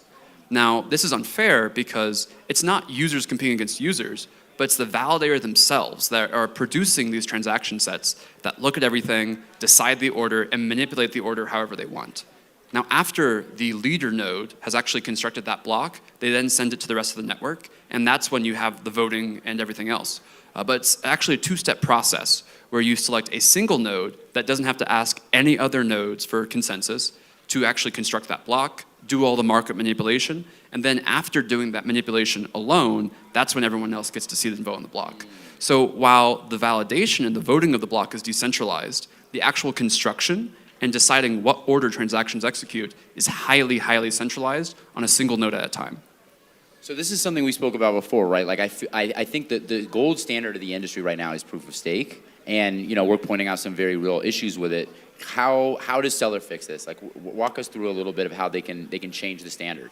Yeah, so the issue with proof of stake is that you're actually giving lots of power to anonymous nodes, and you don't actually know who these people are. So any node can become a leader or sort of have the opportunity to construct these blocks just by providing the minimum stake. If you look at Solana or Ethereum, that's only a couple $1,000s. Now, the issue with proof of stake is that it assumes everyone is a good actor until proven otherwise. And so it assumes that you are a good validator, and if you misbehave, then they take your tokens and slash.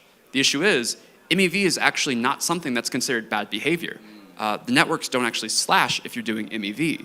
And so you can actually still be a good validator, but screw over your users and sort of have these extractive processes that people don't actually realize are happening most of the time. So that's kind of one of the things I wanted to touch on, right? Because I think a lot of the industry sees things like this as a necessary evil. Can you kind of walk through like how not only can this be like curbed, it's actually in everyone's interest? Yeah, so I think people just assume that MEV is intrinsic to blockchain. How Yeah. every blockchain is like, oh, of course, you have a decentralized system. People are going to try to make as much money as possible. But this can really only happen because proof of stake has no way of punishing people who are extracting this value, right? You allow anyone to enter at any time, and there's no recourse for if they do participate in these bad behaviors.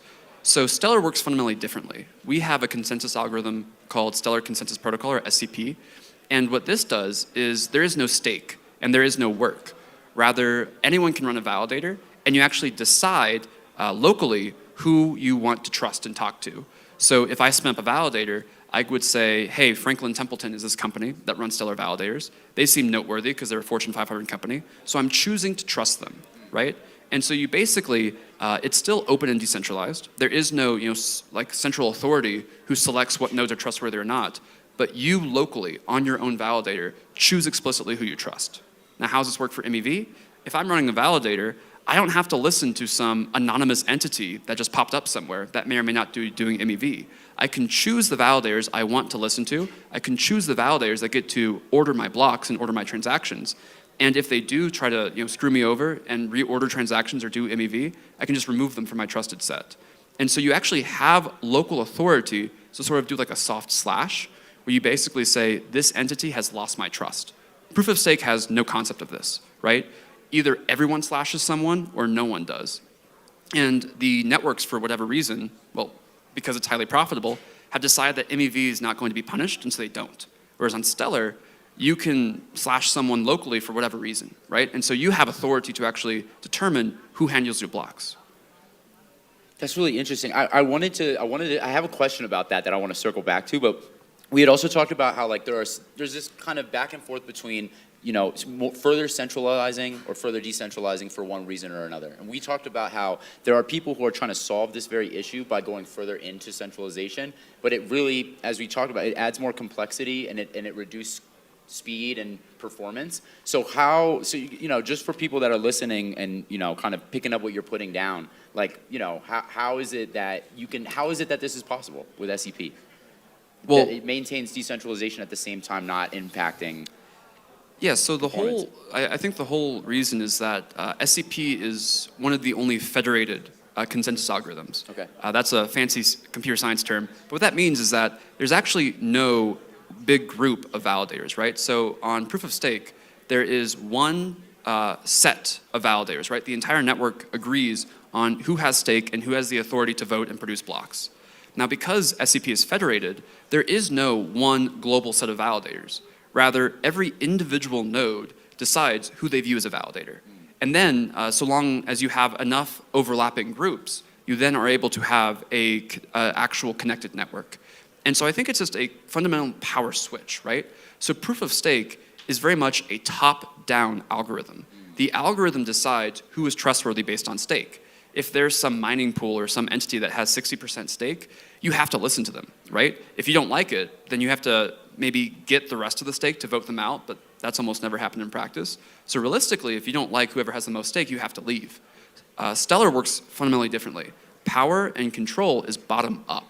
So you, as a local validator, decide who is trustworthy, and if enough other people agree, then that node is trustworthy, right? And so the authority actually comes from the masses, whereas on proof of stake, authority comes from whoever has the most money, the oligarchs. Right, no question. And I think, this goes into my next question, right, where I feel like there's like financial difficulty for people, right, where there's barriers of access to certain instruments or products if they don't have the financial capacity. There's also technical limitations for people.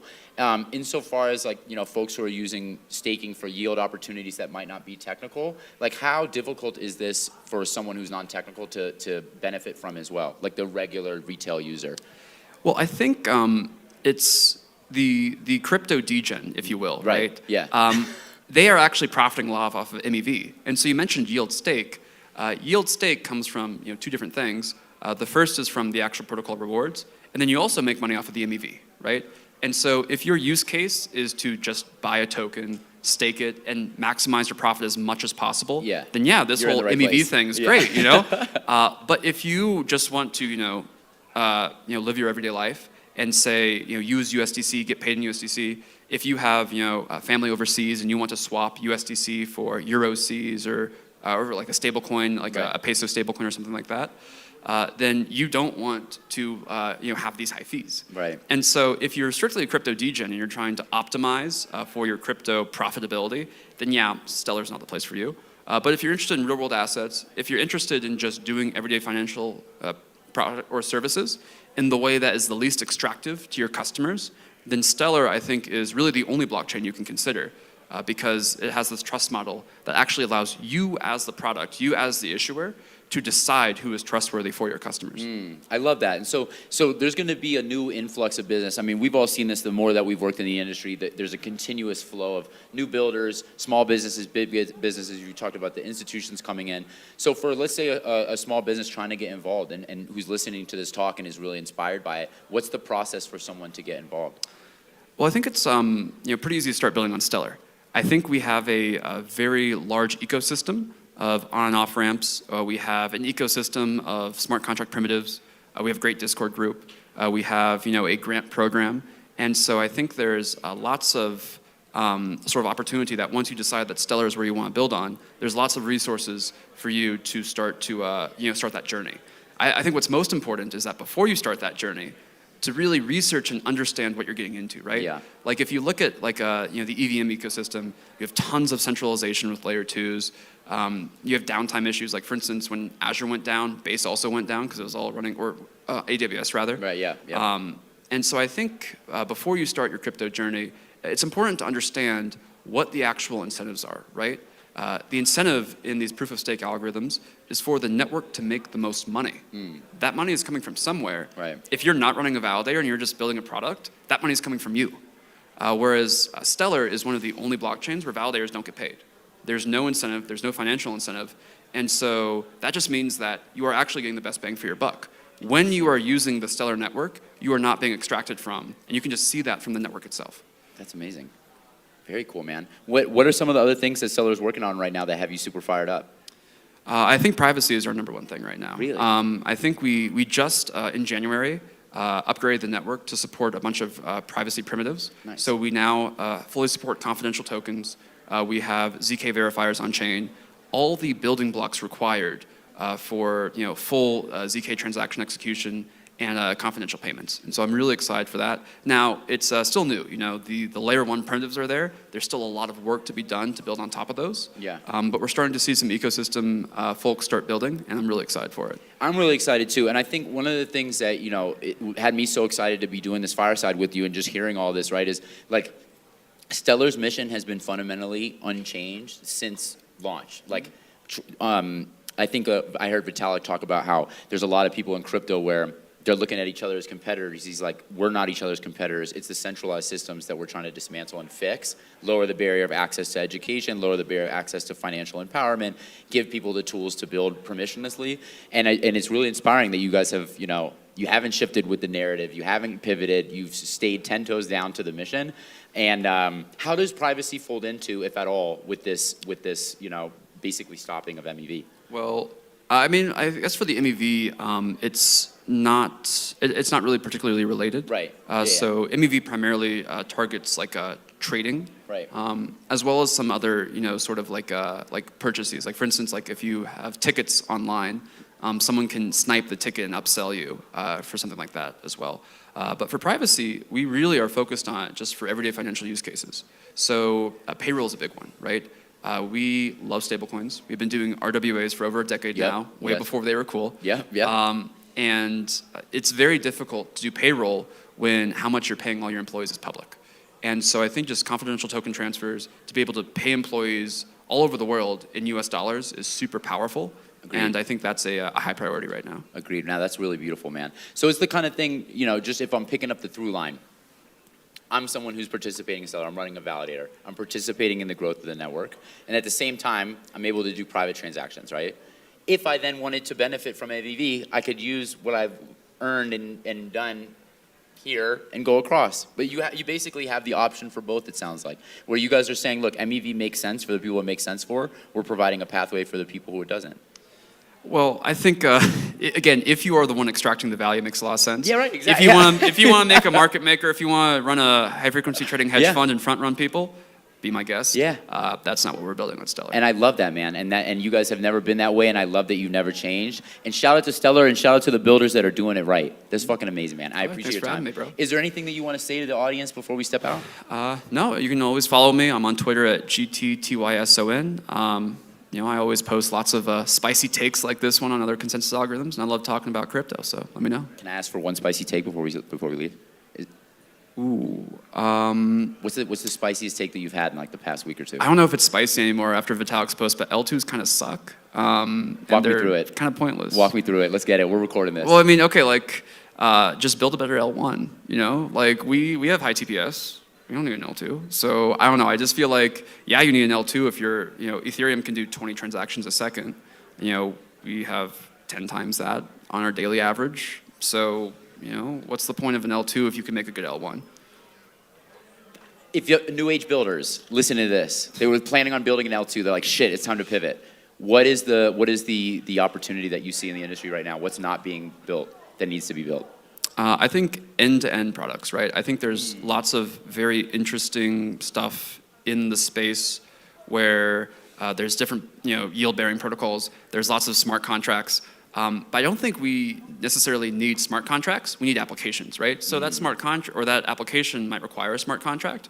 But I'd rather see people actually, you know, build things for real people, for real users, instead of just, you know, building more on-chain infra for the sake of on-chain infra.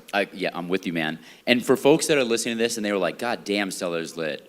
Where can they learn more docs to get educated if they're a builder, or just like, you know, what's the best place to get their education started with Stellar? I mean, Stellar.org has all of our docs. It has links to our Stellar Community Fund. We have a Discord channel as well. If you have more questions, I'll answer them there. I think that's a wrap, man. That was fucking amazing. All right, thanks for chatting, man. I appreciate it. Thank you. Let's give them a round of applause. Yeah, thank you, guys. Thank y'all. That was awesome, bro. Thank you, bro. Yes. Oh, picture. Sorry.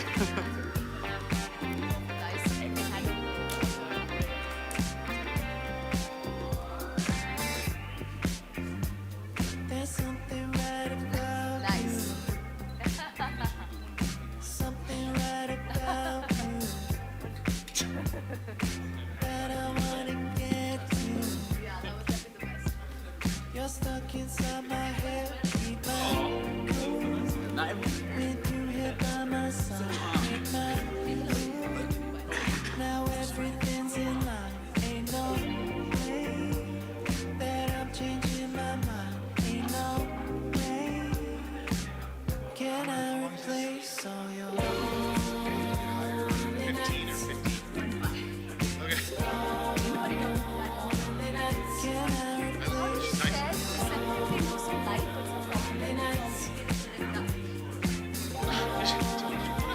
chair, like we're sitting here just watching. It's everything about you. Yeah, no chess. He's just gonna stand. Yeah, that's everything about you. Check. That I wanna get to. Is something gonna take me back? With you here by my side, make my move. Can I replace all your lonely nights? Lonely nights. Can I replace all your Jason. lonely nights? Yeah. Lonely nights. Oh, do we have a clip?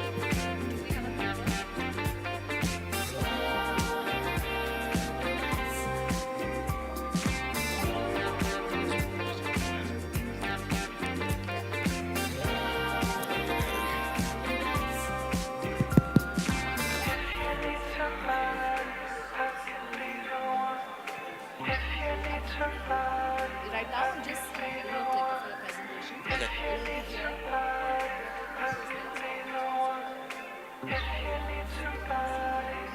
Can I replace all your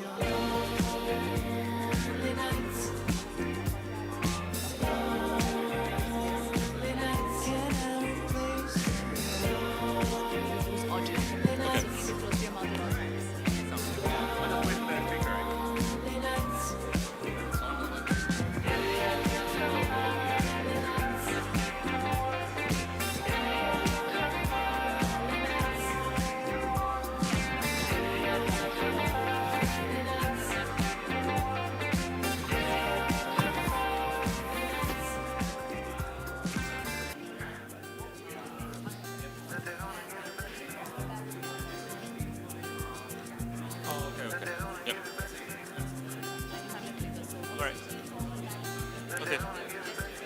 Is this a good? Okay.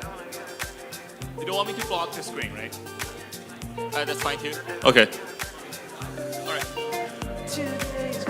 Sorry, do you want me to walk around or no walking around?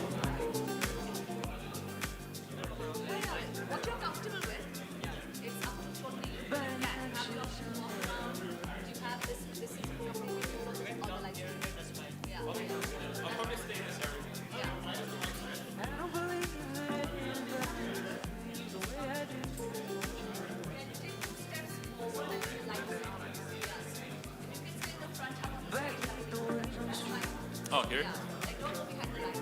Oh, okay. Okay, got it, yeah. All right, yeah, no worries. Okay.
Okay.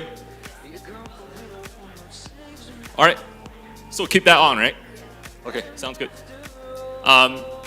So get started. Hello, everyone. Thanks for coming. My name is Jason. I'm the CTO for Solaire. So today, my presentation is about the progress we've made in the past year. Primarily, I'll do a deep dive on the bridge, which is between Solaire and Solana, two SVM chains, and how do we accomplish that from a technical perspective. Before that, I'll also give the audience a little bit of background about Solaire chain and how is it different. And therefore, going into the bridge discussion, hopefully you have more context about why we're structuring that way, right? So this is probably one of the first presentation on bridging between one SVM chain and another SVM chain. And there are a couple design primitives that we've thought about very hard at before beginning any work. So I'll share those as well. So our office is based in Palo Alto. Before I start, I just want to say that we're hiring as well, especially on the software engineering side. So the current team members, except for, in addition to, me, is coming from SushiSwap, Amazon, and Microsoft, and a couple other, Bay Area companies. And if you have friends or you're interested in joining, learning more about what we're doing, we'll have a booth on the other side of the room. So feel free to talk to us. In addition to Solaire, I'm also the co-founder and tech person for MPC Vault, which is a multi-chain, multi-signature wallet. So a lot of MPC stuff and different abstraction layers for orchestration layers for different chain. We've integrated over, I think, like 20, 30 chains right now. So we're very familiar with how each and different chains work. And that experience also informs chain design as we're building out Solaire chain, which is SVM based. Prior to that, I did some ML and cryptography work. So just to give everyone a highlight, or rather a brief rundown of how Solaire chain is different from Solana. The similarity is that both are running SVM. So whatever program you have on Solana should be ported without any issues or needing remodifications, probably some a little bit when you deploy it on Solaire. From a developer perspective, one of the most biggest difference you can notice is our rent cost when you are deploying your contract is going to be 1% of what you'll experience on Solana. So this is from a real data because we deployed contracts on Solana as well. So our restaking contract back then, it costed us about $1,200. If you were to do the same thing on Solaire, it's probably just $12, right? So you don't have to care about, do you have to raise money?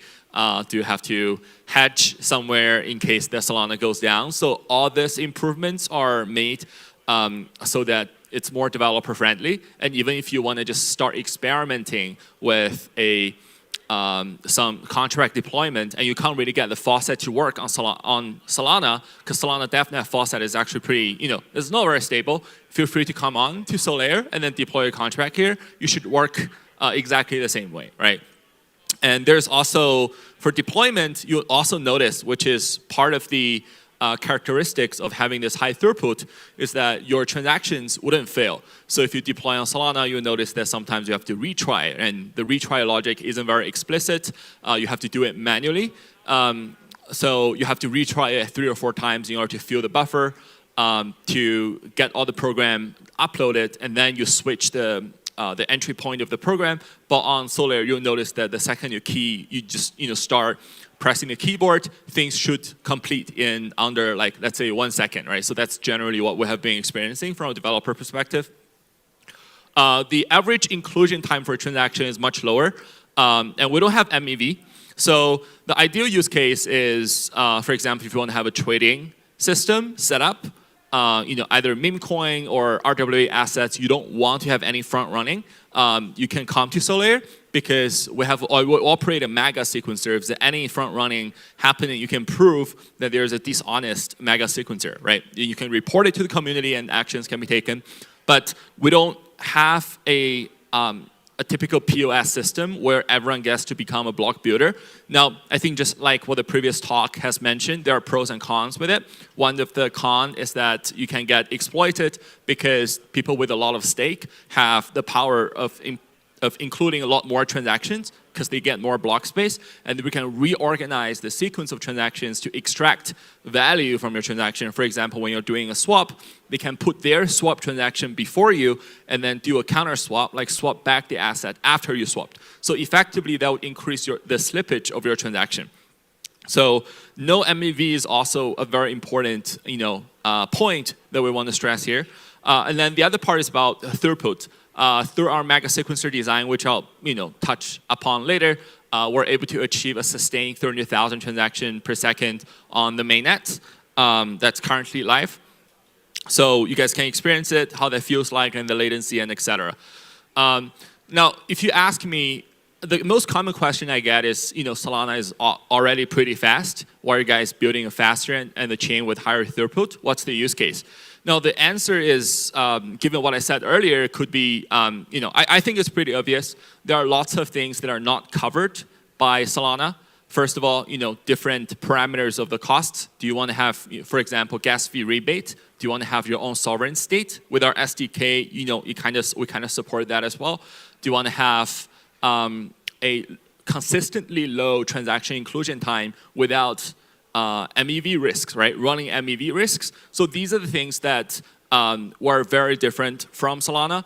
And if you're building an application that want to have a different characteristics for your app, I think Solaire is the right, there's enough differentiation for you to say that, hey, here's the right product, right? Here's a different product, and here's a different platform for you.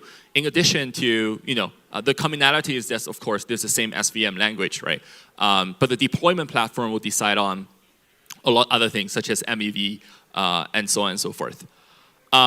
Just to highlight what we're doing as part of the throughput improvement, some of the common things, this is just the transaction lifecycle. Some of the common things include, SIG verify, deduplication, scheduling. These are all parallelizable. As transactions coming in, you're able to verify the signatures associated with each transaction in parallel because they don't depend on each other, right? The only thing you're saying is that does this cryptographic signature check pass, right? And then you can do that in parallel. Where we do a bunch of work is actually the execution layer. The execution layer is pretty much bound by I/O access and also the compute time of the runtime or the sort of compute time spent on each program execution. What we have done is that we have separated into different executing nodes, and then they are interconnected via a low latency system. We're switching to InfiniBand, still experimenting with it. Today it is not. So that is how we're running a node across different, let's say, computers, as opposed to just running a binary on one single computer. So to understand what we're doing, that's sort of a good way of putting it. And each node are executing different parts of the system, because you can have transactions executed in parallel if there's no state conflict, right? If they don't ask for the same resource, they can actually go ahead in different, sort of systems. And then they're interconnected via a very low latency system, so that data packet switching and communications can be done with super low latency, and so on and so forth. One of the important points I would like to touch on is how do we run consensus, right? So we have a mega sequencer, but that doesn't mean that there's no consensus. So we have a very unique consensus system where the mega sequencer does all the sequencing and transaction inclusion and whatever, but we still require a network to actually verify that all these transactions are properly included. By being properly included, what we mean is that the computation and the results are included as per the logic of the chain, right? Which includes how your smart contract is written, so on and so forth. And part of that is done in a distributed way. So imagine you have like 100,000 transactions. You can chop the 100,000 transactions into 10 groups of 10,000 transactions, right? They add up to 100,000. And you give the 10 groups of 10,000 transactions to different people and different groups of people. And they each verify part of it. And then you'll be able to reconstruct from any node's perspective the proof that collectively will prove the 100,000 transactions validity, right? And you can just sign it, and everyone who's in the system, you can choose to verify it, but you can also say that, hey, I trust these other nodes, just like you trust all the other participating nodes in any other decentralized systems. They can just apply the effect of those transactions.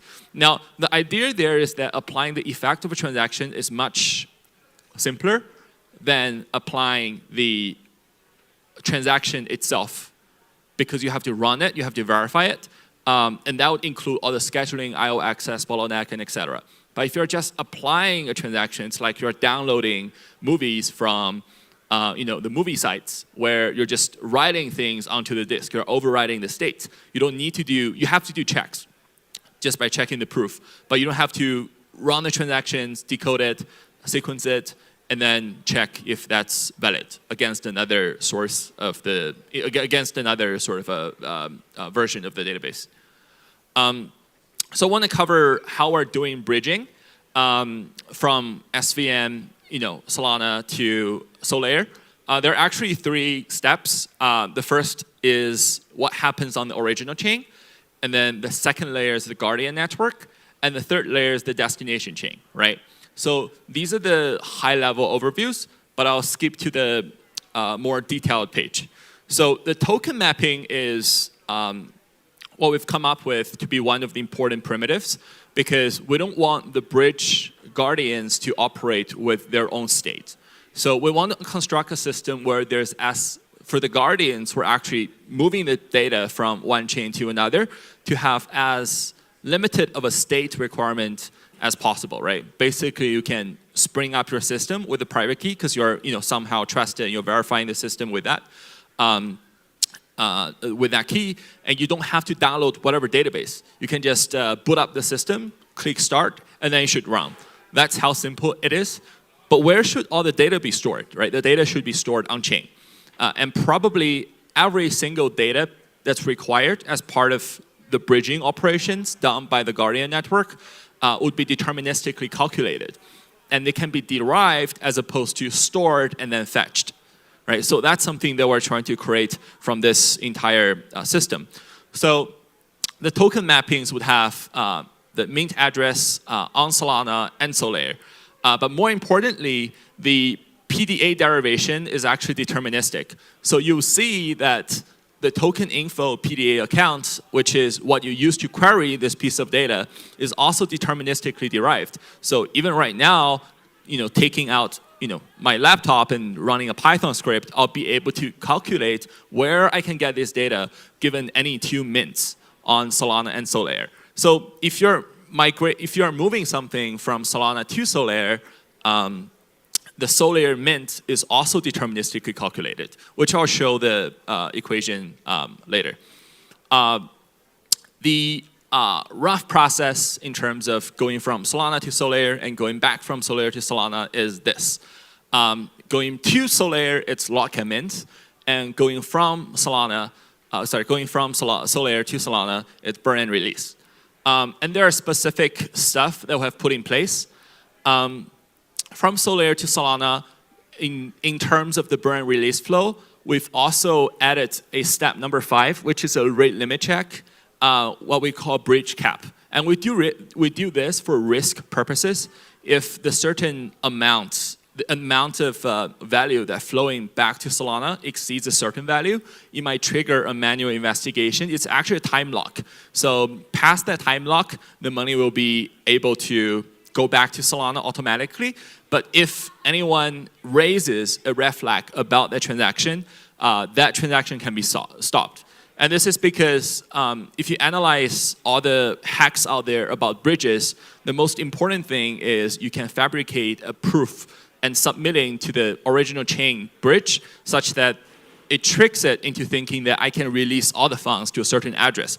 And that's where the biggest risk is with bridging. So we have done a lot of, we've had a lot of thinking around that. But this is, just the threat model is that if anything happens on Solaire, even in the case of a contract mis-execution because we placed a primitive, in a wrong spot or whatever, or the bridge itself is hacked, for example, key leak, right? Just, if we were to isolate all the risks, we'd be able to stop that attack immediately.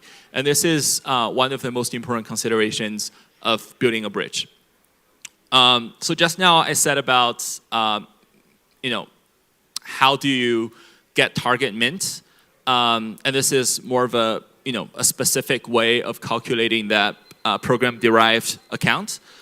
So if you follow that, everything is done in a deterministic way. So for the last few seconds, I just want to show a metadata lookup. One of the tricky thing is how do you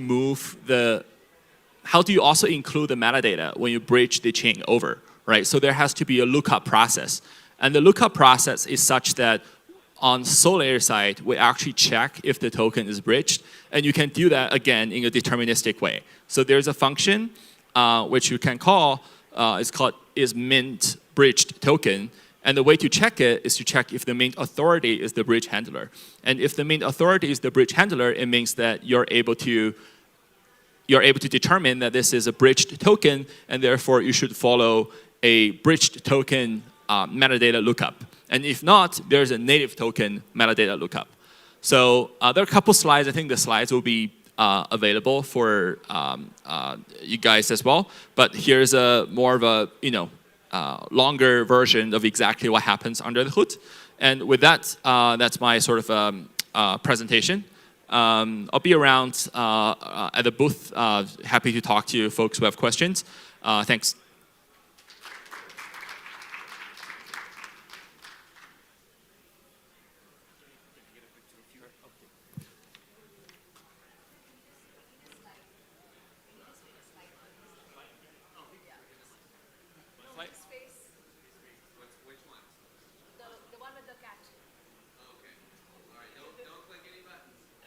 Okay.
love the way it flows, I love the way it grows. There's something in this sound that takes me far. It's like a special song, can move my mood along. What I cannot say, you'll hear through my guitar. She told me at the bass line, and everything will be alright. She told me that the groove is mine, it will take us through the night.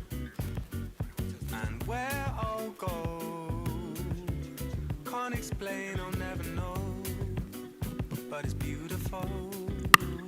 You can't take this away from me, the way I hear the melody, the way it's bring clarity, running through me. You can't take this away from me, oh, the way I hear the melody, the way it's bring clarity, running through me. I love the way it sings, all the joy that it brings. Remember skating down the road towards the park, I could never say no, you with that summer glow. The music gives me sun when winter starts. She told me at the baseline, everything will be alright. She told me that the beat is mine, it will rock us through the night. And where I go, can't explain, I'll never know, but it's beautiful.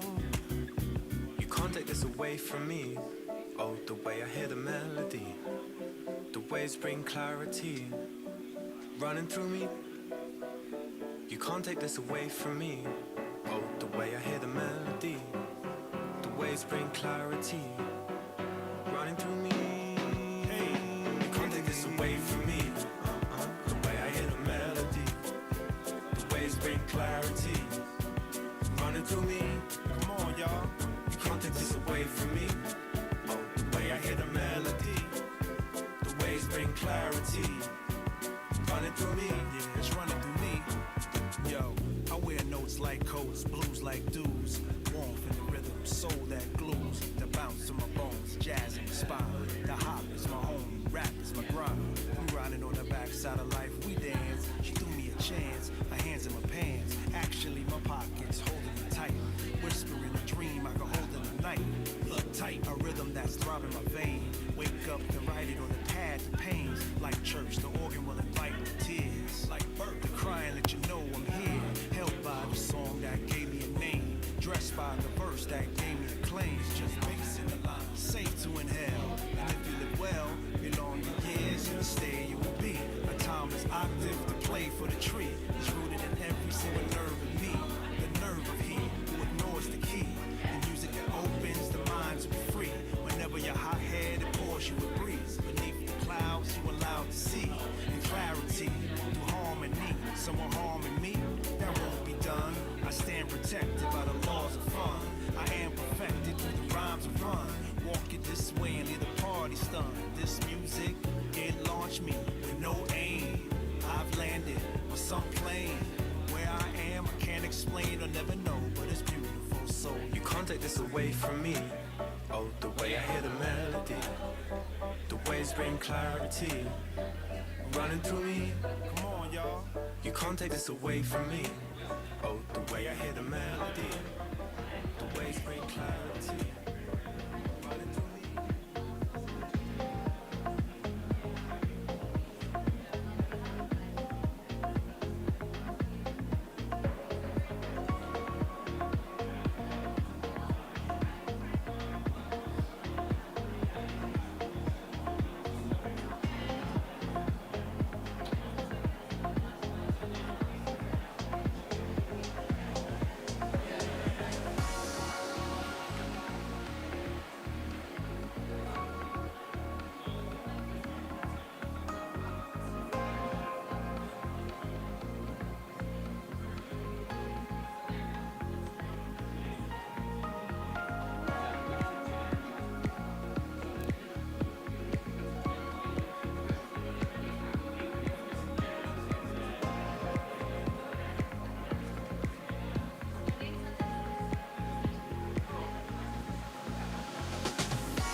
Hello, hello. Hello, hello, hello, hello, Testing, hello, hello. testing. Can you hear me? Testing, testing, testing. Gotta be right up on this thing. Yeah, yeah. Amazing. I agree. Well, thank you all for being here. Can we get another quick round of applause for the people on the stage real quick? Can we get like, woo! Although one time, get the energy up in here. Thank you to Multichain Day, to Wrapped, and to all the partners for making this possible. Thank you guys for being on the stage with me and for all the great work you're doing. Just as we get started, I'd love if we could just go down and do some quick intros, who you guys are and what you're building.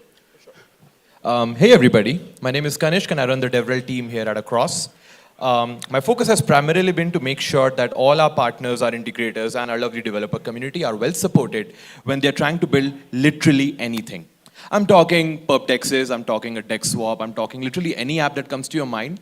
And we're trying to shift the narrative where an app that is deployed on chain ABC can now have access to liquidity from literally any chain. Because what every builder here needs is users and liquidity. And once you deploy, you have very little leeway to find another chain without the resources that you need. So basically, that's where Across comes into the picture. Helps you bridge to and fro through any chain that you like and any chain that you love. And my focus here is to make sure that every developer is well supported on their path to achieve this. So yeah, that's what I do and that's what Across is for.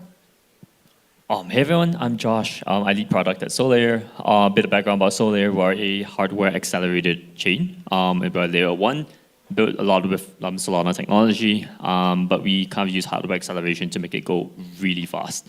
So we're thinking around 300,000 transactions per second right now. That's been benchmarked, and we're going to push towards 1 million. Also very low latency real-time features to kind of help with unlocking the next generation of apps.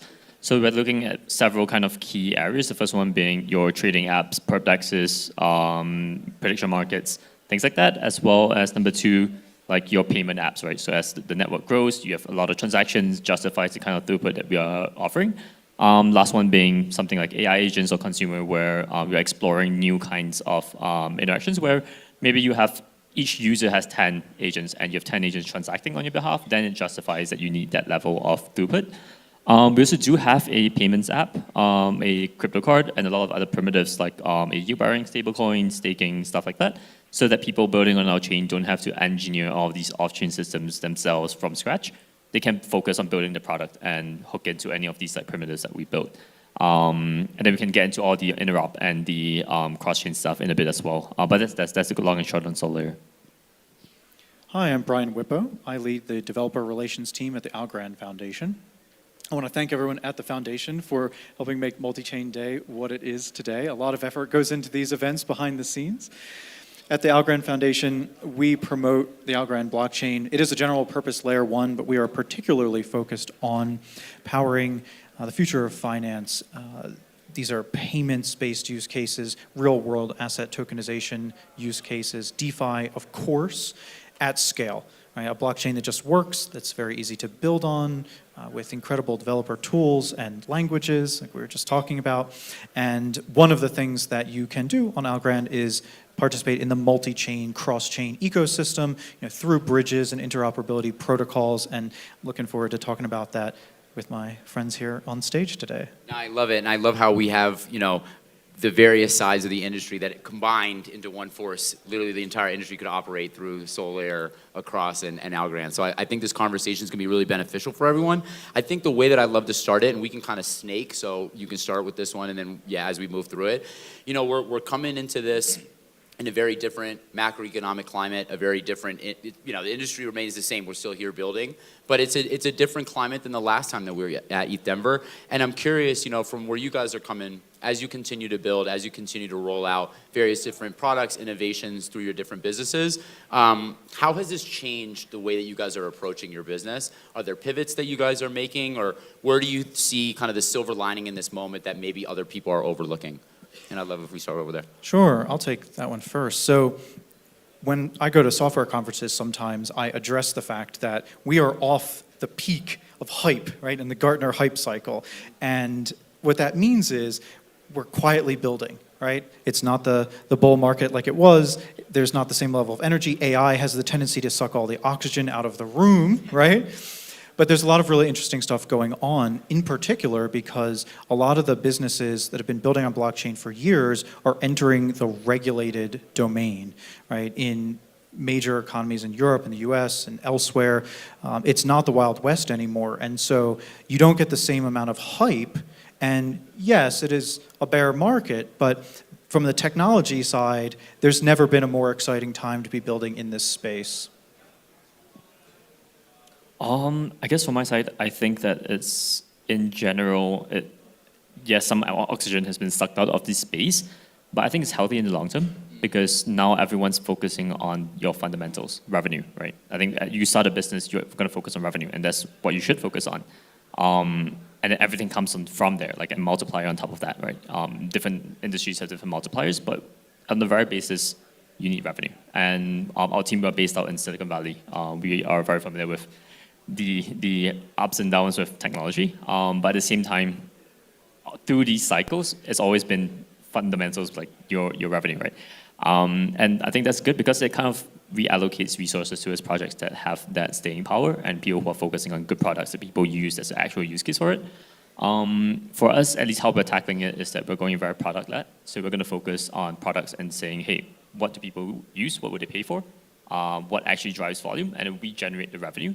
And we also help our ecosystem generate the revenue. So that kind of trickles down from the top.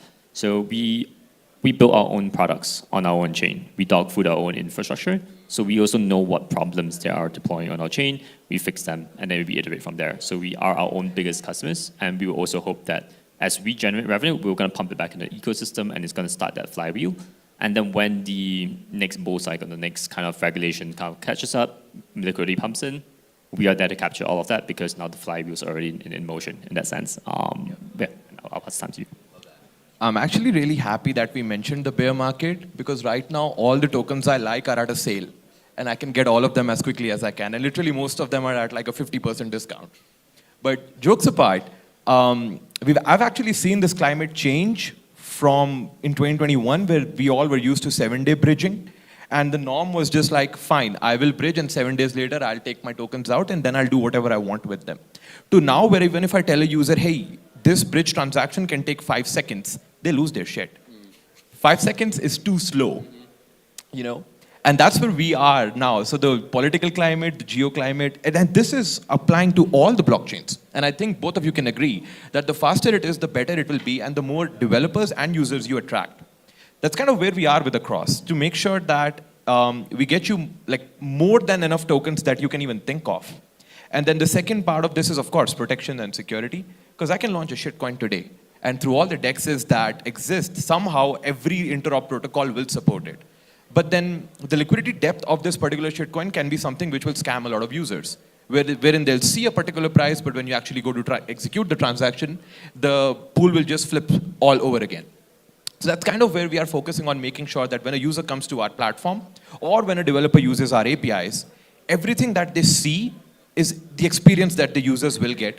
There are all kinds of guardrails built in, and all you have to do is just use one API as a developer, and you're done.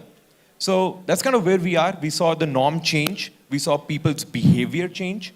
So we even adapted our app to it, and now we've completely gone from being just a bridge to being a cross-chain swap that supports about 25 chains and about 30,000 tokens. And that's where we are at. I love that. And I think this is the perfect segue, right? Because as we see the industry begins to mature, the industry becomes more interoperable, we're able to move cross-chain more seamlessly. You know, you use the 7-day bridge analogy as a perfect example of how far we've come, right? Where now things are starting to look more like a Web 2 environment where people want things to happen fast. If my Google's not loading fast enough, I'm crashing out. So, you know, as you guys are looking at, you know, these advancements that are happening in the industry and you're all participating in those advancements yourselves, where are you seeing where, you know, the multi-chain interop future is, or the present rather, is still falling short? What are the gaps that we still need to solve?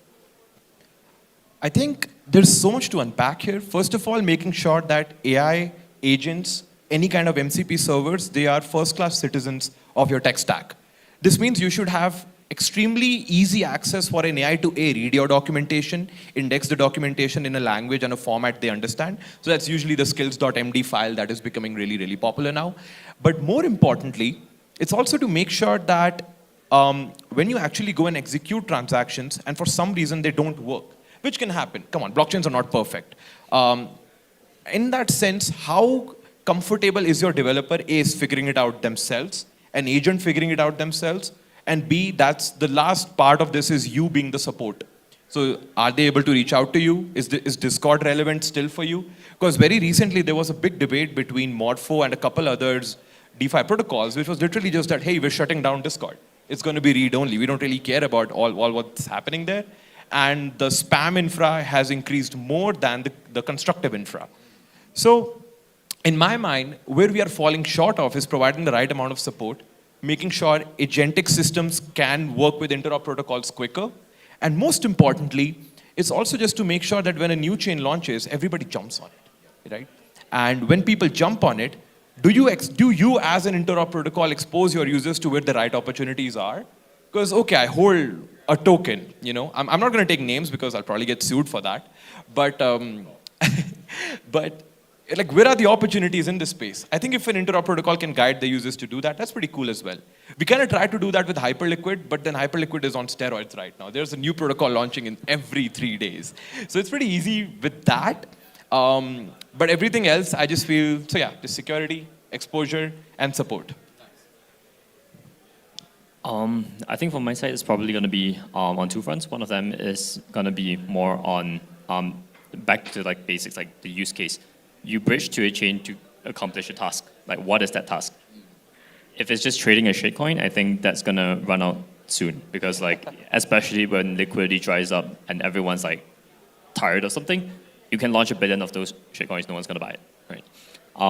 But if it's, hey, if you're going to do this to do payroll, employer and record, if you're going to do these things that companies pay for regularly, or on consumer side, P2P payments, things like trading, but trading actual assets, like things that people want to buy, people have been buying for a long time.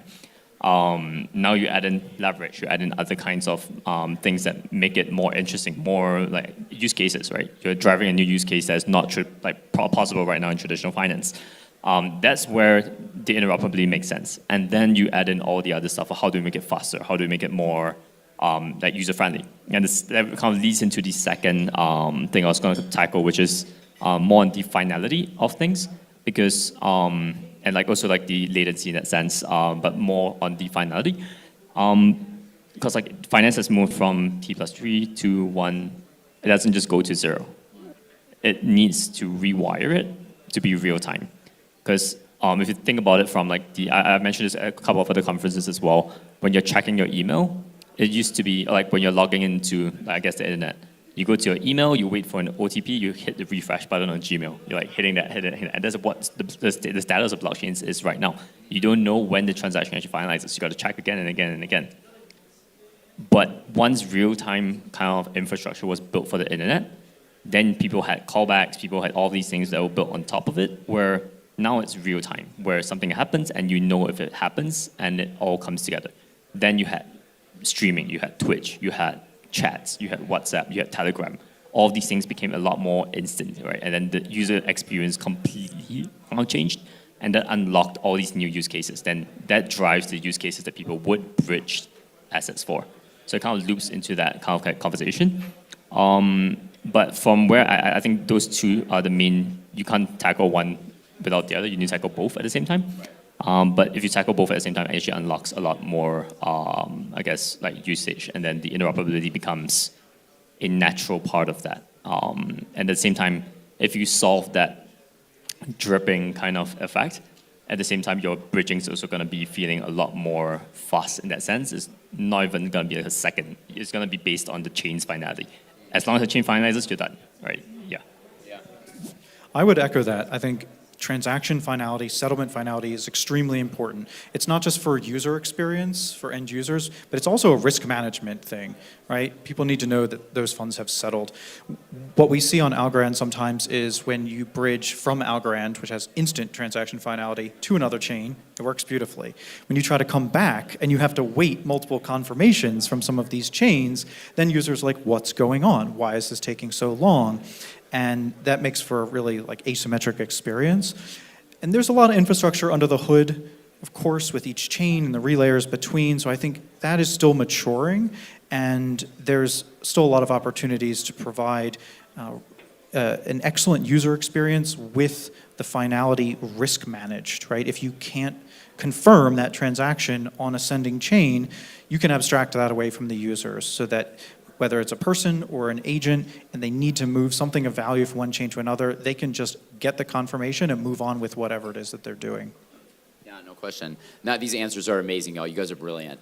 So as we get further into this, right, as the industry is progressing, we're seeing institutional capital come in droves. We're seeing regulators across the world, you know, open up the doors of their governments and their people to our industry. So like everyone, right, we're all moving into this new world of Web3. But there's trade-offs with all of that, right? Some folks are, you know, diehard cypherpunk.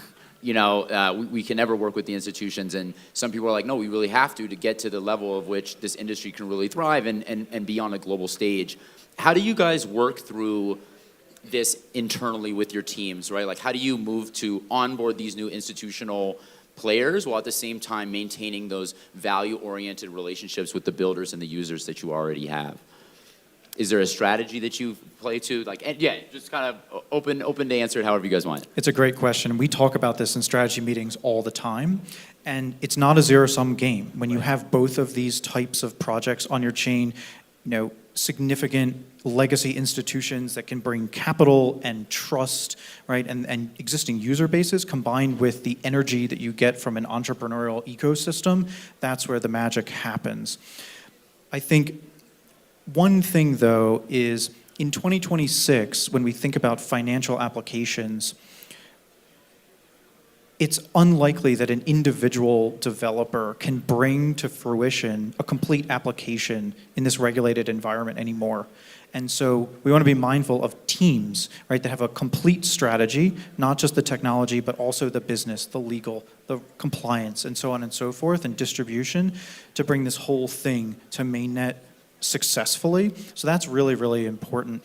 And I think it may be time, maybe not, it may be time to call the old, you know, sort of mythology that an individual developer could create the next unicorn. Maybe we bring that to a close. I'm not sure that's realistic anymore, except for the fact that now you could have an army of agents working for you. So maybe the single entrepreneur, you know, billion-dollar company is still possible. An army of agents behind them. Exactly. One human, an army of agents. Yeah. For our team, we are very much, we welcome like regulation. And I think that is, in a larger picture, boils down to distribution. Yep. Like regulation unlocks distribution because the governments have that in place where if you don't have like regulation or you are not being regulated, your marketing power, you are stunted. You can't do anything, right? You have to rely on events, word of mouth, points that doesn't work anymore, referrals, things like that, right? But the moment you are licensed, right? Look at Kalshi. Boom, you hit ads. You can license, you can do anything you want. Now it's just throw money at the problem, essentially, right? Distribution is now a problem you can solve with money. And that's where I think for us, we are definitely in line with that. We want to be, at least the products that we launch, to be regulated, hopefully. And I think as the kind of like regulation gets more mature, the frameworks in place, hopefully we work with the regulators, they would be more crypto native as well, so that they don't come up with ideas like let's KYC every transaction on the validator level, right? Those are ideas that just do not work. So we want these regulations to be, in a sense, like built for our industry, so that we can unlock this distribution. Otherwise, what would happen is that there are already traditional players that have that distribution, have that license, and if we don't tap into that market in time, our technology is all open source. Yep. They are already copying it. Yep. And they will issue out their own stablecoins, they will launch their own chains, and they're going to eat up this market when we have been the ones building it over the past 4, 5, 6, 7, 8 years, right? So it becomes a race against time in this market. So I think everyone should write the rulebook as much as possible, work with regulators hand in hand in every region around the world, and make sure that we are guiding it towards a future that's, in the sense, even more cypherpunk in that sense, right? Because by working with these regulators, you unlock regulation that's more cypherpunk instead of letting the old guard, I guess, write the book and then copy our technology and then use it for more extraction in that sense. So. I'd add here that being able to support an institution coming on chain has been one of the cornerstones of what we've been doing at Across. The most important thing for us has been that when an institution comes to any chain, and I'll give an example in just a short bit, what are the requirements and what are they actually looking for? It's maybe stablecoin payments, which is something that Polygon drilled on a lot, and all of Latin America now uses any protocol that's powered by Polygon to be able to pay vendors. If you were at Dev Connect a couple months ago, you would have seen that happen in real time. I was literally paying for things through my USDC balance on Polygon. That was pretty cool. But when more and more institutions like that come and they pick whatever chain they like, they want to make sure that A, they can move capital around, and B, their users who are used to having a certain amount of yield generated through these deposits of USDC, how do you do that on chain? So we identified these two areas, and then we realized, okay, cool, we can help them, A, bring money on chain through whatever resources they have, but then also move it around through our infrastructure. And that is when exactly it was sort of a light bulb moment where we thought, okay, cool, the Swap API, which is our primary area of working with the cross-chain infrastructure at Across, can now support more than just intents. So that's when we added CCTP, that's when we added more mint and burn features, to now we can support up to $1 million in transfers, which is probably the highest in the industry. So when we saw that happen, we said, okay, cool, now we're prepared for any institutional player to come in, use us with minimal support from us, or maybe just run an agent on top of it, and then you're done. So that's where we realized, okay, you should be able to move money around the chains, because what an institution would also hate is being on a chain that's dead, right? And there's plenty of those in today's ecosystem. That's kind of where we saw value. And then, of course, making AI a first-class citizen of whatever you're building is also important for a cypherpunk builder, but all these institutional players as well. Right. And that's exactly where we need to improve as an industry, and that's where we are also focused on, and we're heads down improving it. And yeah, that's about it. I love that, man. And I want to shout out all the trade associations that are working on our behalf, all the people lobbying for the industry. For folks that are listening, if you're interested in regulation, check out the Clarity Act. It's a bill that's passing through the legislature right now. Back to your earlier point, right? Like, how do we keep small businesses engaged while these big players are coming in? They have all the tools that we have because we built them all open source. How can we protect the new builders that are coming in? And I think what they're trying to do is help these legislators who are not crypto native understand why a non-custodial wallet should not be regulated like a bank, or how a infrastructure company can be regulated by the CFTC by being properly decentralized. So we have cypherpunk-oriented people in these offices and in these rooms, like fighting for our industry, fighting for builder sovereignty, user sovereignty, and maintaining the values that got us all here in the first place. So I'm really, really bullish on Digital Chamber, Blockchain Association, Crypto Council for Innovation. Thank you guys, and everybody that's participating in those conversations.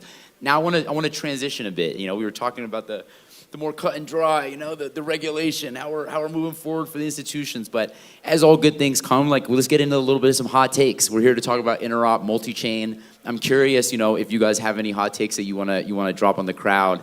Any spicy thoughts provoking for the audience, if you do. With just a small show of hands, how many of you have used a bridge before? Okay. Do you guys think interop is solved? See, now no hands are raising. That's kind of my spicy take. Interop is not solved at all, which kind of got lukewarm because everybody agrees here. But it's funny because let's go back a little bit and let's talk about intent, for example. We all know what intents are, all right? It's just, you define what you want and then the infra underneath it just figures it out, right? When you bridge, or when you use any interop protocol, the focus is not to just bridge and now happily just keep that bridge token in your wallet and go to bed. It's always to deploy it somewhere, do something with it. I have a lot of volume of a lot of USDC on Arbitrum. I see yield opportunities on Optimism. I want to go there. I use an interop protocol. I go there and I do whatever I want. So I want every application builder, every infra builder, every protocol builder to think about it for just 1 second and define, okay, I don't want to make my user go to a different application to use my application. It should all be underneath. If I can find an infrastructure player or an infrastructure, whatever, component that can make this work for me, I think that is what solves interop in the best way possible. Because that's when the user does not even need to care about what's happening. You come, you see USDC, you deposit. Does not matter the chain you're on, does not matter, what is the protocol underneath all of this, it just simply works. And the best Web2 example for this is you load a website. Does it show you the EC2 instance it is running on Amazon? No, nobody cares about that. You go to Instagram, you post your photos, and you move on. And that's literally what Web3's future should be like when interop is at the centerpiece of it. And that's kind of my hot take. Interop is not solved. We are getting close to it. We got to build better. But we have to all move together a little bit here and have all applications see the bigger vision that they can have and make these flows underneath. I think I can give a shout out here as well. I think one of the applications that is about to do this, and I think they've done this very, very well, is Uniswap. Because when you do a cross-chain flow in Uniswap, it all happens underneath. You don't really see it happening, and in seconds it's done. And we're happy to work on this with them. We love that team. And we're trying to find more and more like that. So that's basically my hot take. I love that. Yeah. I also love the soft shell to work with Uniswap. You guys should reach out to him. My hot take is that we should focus heavily on shared execution environments, mainly because the internet as we know it is built like that, and I think it works the best. It helps users like one-shot things that they want to do, right? And that's actually how we built our own bridge as well. So we have a canonical bridge with Solana, and it's called the S bridge, where Solana and us, we share the same SVM. So what you could do, and the unique thing about Solana is that you can have instructions, and you just add instructions, right? But if we're both running the same VM, we could swing like a transaction on one chain, hits the bridge, and it does it on the end, right? So it just does it all computed in one go, which allows people to do a lot of crazy things like I want to invoke a program on a different chain. And it just happens, right? And I think that goes back to your point on abstracting all of that away from the end user. But I think that one big thing is that you can do that when you have the same execution environment. But right now, most blockchains operate like a database, and then it's like we have separate databases, right? And we don't really share in that sense. So I think once we solve that, then liquidity, all of that kind of falls in place because it all follows from the, hey, we now all share the same, I guess, like we speak the same language in that sense. Yeah, that's basically my hot take. I'll give you a really spicy take. All right. So right now, the multi-chain ecosystem essentially exists because there's value sloshing around on all these different chains, right? And most people are interested in how do I get the value from one chain to another. But one question that's not often being asked is, are the chains that are securing the value underneath at the fundamental level quantum secure, right? Because you have to protect the value at the protocol level. That's first principles. So one of the things we're doing at Algorand is securing the protocol against quantum attacks through using Falcon signatures, which is one of the NIST-approved algorithms that is understood to be more quantum resistant to protect the history of the chain, and more recently, accounts. And you can actually wrap an account in an application and require a Falcon signature to spend from that account. So when you think about protecting value on a bridge, you also need to ask the question of how are you protecting value on the protocols on either side of that bridge. I love that. And there's a great research and development team at Aptos that's working on something like this as well. Shout out to the Move ecosystem. Shout out to the Move language. But I totally agree. I think it's like we're moving into this world where if we're not prepared for it, just like the advent of AI, right? It's not like you can fully prepare for it, but if you're not paying attention to it, man, yeah, what's that quote? It'll sneak up on you. Yeah, you don't plan to fail, you fail to plan. Exactly. And speaking to that, what a transition, my God. Speaking of planning, we talked about spicy takes, but I know all three teams that I'm on stage right now have phenomenal plans, have phenomenal teams. First of all, can we give a round of applause to them before we close this out? These crack speakers coming here, giving their time to us, very busy men. Talk to us a little bit about what you guys have going with the time we have left. I'd love to hear kind of, from each of you as we close this out, like what's on the roadmap? What are you guys excited about that you're working on? I think the most exciting thing here for us is going to be free bridging into Hyperliquid, because it's the house of all things finance. So now today, when you want to go there, you want to build an application on top of it, whether it's liquid staking, another perp dex, whether it's another lending borrowing protocol, you can go and get your USDH for free for whatever USDH balance you have, up to $1 million. And that enables not just us, but so many new players coming into the Hyperliquid ecosystem. We're also improving a lot on our developer support here, so better APIs, better support, better routes, all of that is coming. And for everything else, you just got to follow across on Twitter. You just got to do it, and we'll post all the updates there. We are going to be around and doing multiple things, especially tomorrow at Hypefest. We are doing a bunch of cool things, which starts off with a couple activities and goes all the way to like a special event that we've got going on. So if you're around, please do come by. And that's kind of what we're cooking and what we've got in store. From our side, so a couple of things. Number one, mainnet's going live. Right now we are in a permission mainnet, so builders can experience like 300K TPS live, right? And now they're gonna go live in public with that, so people are gonna do all sorts of crazy shit on our chain. Number two, so we have a crypto card. So crypto card is gonna go live. It's already live, you can get it, but now physical cards are gonna come. So plastic, full metal, things like that. And together with that, we're actually launching a mobile app as well. So the mobile app will have the card installed, will have P2P payments as well. So it will look like your consumer neobank, where everything's in there, yield everything you can send to your friends, and it's going to be really cheap because all the payments can be settled on Solr at less than 400 milliseconds. 300,000 TPS? Yeah. And the benchmark for that is like a lot of chains self-transfer themselves, like the native token at 300,000 TPS, and they call it 300,000. Yeah. We do everything at it, like swaps, all sorts of messy state overlaps. So the benchmark is, we can push like raw, like 300K TPS. Visa and MasterCard got to look out for you guys, dude. 300,000 and the card? Yeah, and then I guess there's one more news. We're going to launch a product on our chain and on Solana as well. So that one is going to be secret. That's going to come out soon, and then you will know when it comes out. So yeah. All right. So at Algorand, we're really excited about the agentic economy for two reasons. So recently, we got our Algorand flavor of the X402 toolset merged into that repo, and the ability to settle transactions instantly through agentic commerce is really powerful. The other thing that we've done that we haven't talked as much about, perhaps, is at the end of last year, we brought Algorand TypeScript to 1.0. So you can write smart contracts in real, semantically correct TypeScript. And in the last 6 months, this has become, in hindsight, a brilliant decision because TypeScript has become the language of AI, as it turns out. And so now you have the combination of the ability for agents to transact on-chain, but also build their own applications on-chain. And just in the past few weeks, seeing what some agent skills can unlock for Claude Code, let's say, to build decentralized apps on-chain, with off-chain components and beautiful UI and everything, like one-shotting these applications is absolutely incredible. So we're really excited to see not just the transactions on-chain, but also all sorts of novel applications being built in ways that we may never have anticipated.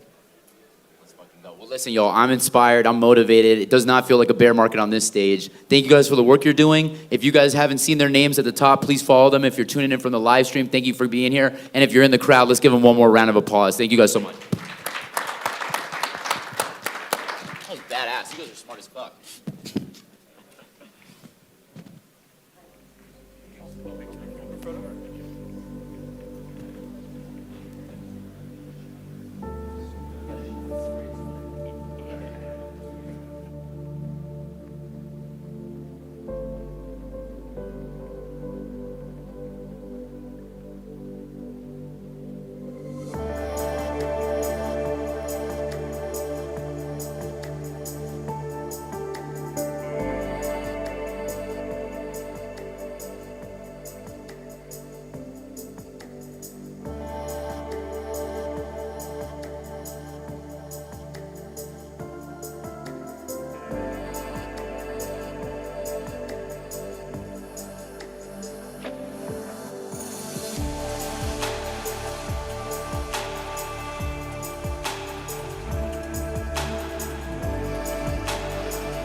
One, Yeah. two, three.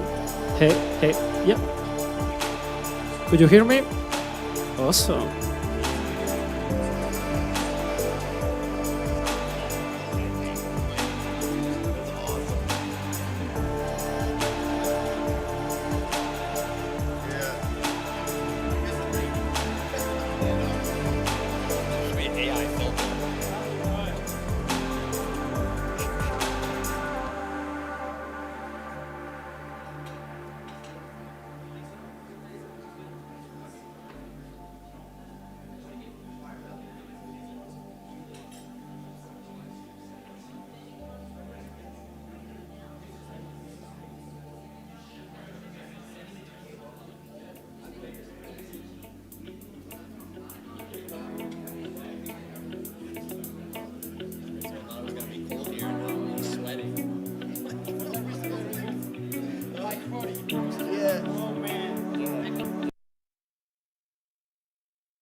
Awesome.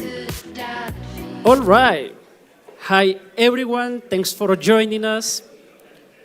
Today's conversation is about how we shift from Web3 as an infrastructure to Web3 as a real and everyday utility driven by payments, stable coins, and tokenization. I'm Camilo Molano, Head of Builders Program Algorand Foundation, and I'm joined by Chase Merlin, Head of Product at Braille. Chase, thanks for being here. And to start, could you please introduce yourself and share a bit about your background?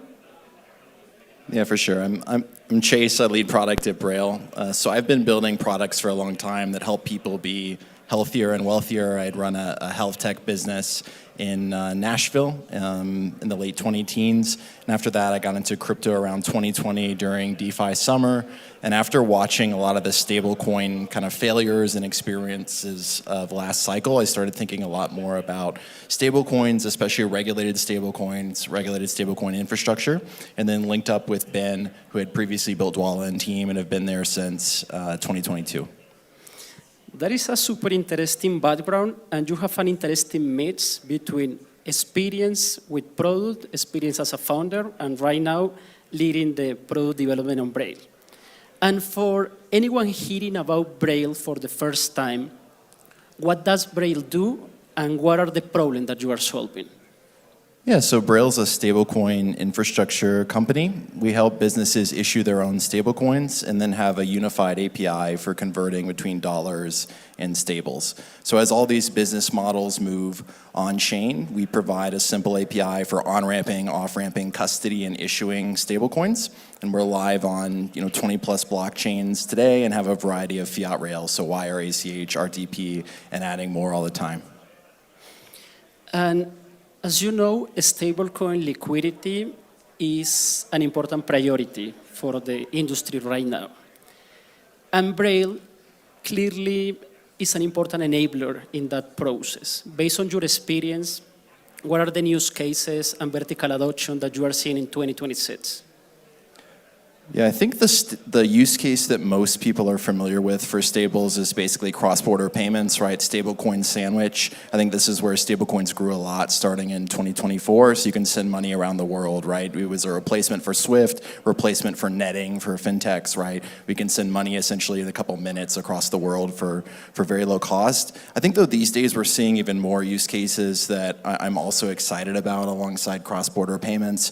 The biggest one is just businesses are now running their entire business really on top of stablecoins, right? Some people have talked about this as stablecoin accounts being the replacement for traditional FBO accounts. So if I think about a marketplace or an e-commerce business, we're now at the point where users will swipe credit cards, you'll settle into stablecoins, the merchant will then run their business out of the stable. They're paying other merchants, other suppliers, payroll, and as there's more and more supply in the system, businesses are now earning treasury revenue from the stablecoin that they can use to reinvest in their products. So you can use the revenue backing the stablecoin to subsidize fees, to do loyalty programs, all these kind of things. The stablecoin revenue is usually a new revenue source for these businesses that let them differentiate their products. There's there's also one other one that I think is interesting in the last year or so, which would be blockchain ecosystems themselves getting closer to stablecoin issuance. So if you look at what happened, how Ripple approached their stablecoin, if you look at how Hyperliquid approached their stablecoin, there's growing recognition among blockchains themselves to own more of the stablecoin economics. And so I see that as a trend that will continue, basically branded stablecoins at the ecosystem layer or like enshrined stablecoins in a very close project. Awesome. And finally, we are seeing the kind of adoption that we start mentioning like 10 years ago, but this is the right timing for it. And now that the Algorand integration is live on Braille, offering instant finality, low fees, and scalability, what does that unlock for builders? Yeah. So I think, we recently integrated Algorand, and I think there's a few features of the chain that we're really excited about, and we're mostly dealing with payment businesses, right, marketplaces, enterprises. So there's a few features there. I think one is, of course, instant finality. I think when you think about these settlement flows, the ability to close the risk window to avoid things like returns and reversals is really important. It's actually a really nice feature versus most chains. I think two, it is obviously scalability, right? If you think about real world businesses, we're still nowhere near. We're probably like 2 orders of magnitude away in terms of where we need to be in on-chain volume. And so excited about the just TPS, and also really like you'll need multiple blockchains to solve these issues. And then I think on the regulated features that Algorand has in the token program, basically things like freeze and clawback and these things. I mean, if you look at in the last 6 months, like really weekly, all these discussions are looking for stablecoins that go beyond just a denialist approach where you have more control. If you think about these businesses and moving over their entire stack, you need more control over, again, these edge cases, things like clawbacks, pause, all these kind of things, which are really important for real world use cases. So if you put all that together, I think we're really excited about Algorand, and we're continuing to try to add more chains and give optionality to our customers. Yeah, I totally agree with you, because the blockchain infrastructure is important, but these kind of native features are a game changer when you are building some kind of use cases. And let's get practical for a minute. What is the #1 challenge or mistake that you see things make when they are shipping their stablecoin payments? And what is the fix? Because I know that you interact with several companies and you are learning from their experience. So what you can share with us regarding that? Maybe I can guess. User experience could be one of them? Yeah. There's so many to this that could be. I think when you think about the happy path, or like a great example of a stablecoin payment, I mean, I can send money, like we can send money from, say, Mexico to Philippines in like 2 minutes for virtually nothing. Like the happy path experience is magical, and it's really good. The challenge I see is more at scale. If you think about these businesses that are doing millions, billions, tens of billions per day, like you have to cover all of the edge cases of the program, and things have to be really tight. Like, so that 1% kind of case, the biggest thing I see now is usually to move from your real world business pre-stablecoin to post-stablecoin, you're working with like 5 to 10 vendors or more. It's a lot. So you need like a stablecoin issuance and orchestration provider like Braille. You would need a wallet provider. If you think about things like Para or Privy or Alchemy, you would need a transaction monitoring, things like Chainalysis. Now, the products are amazing in each category. Like it's very different today than like 2021.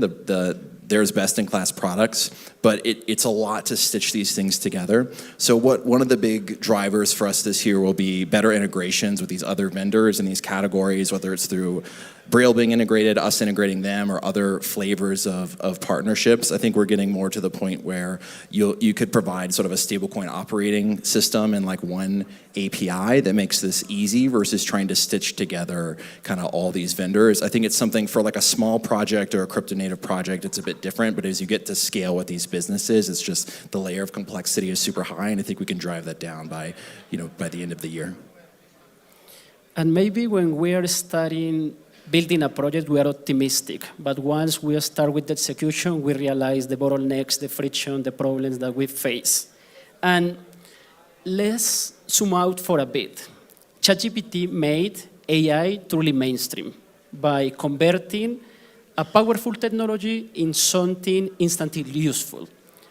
In Web3, what do you think that is the missing piece that can make the same process for stablecoins and RWAs for them to go mainstream? Yeah.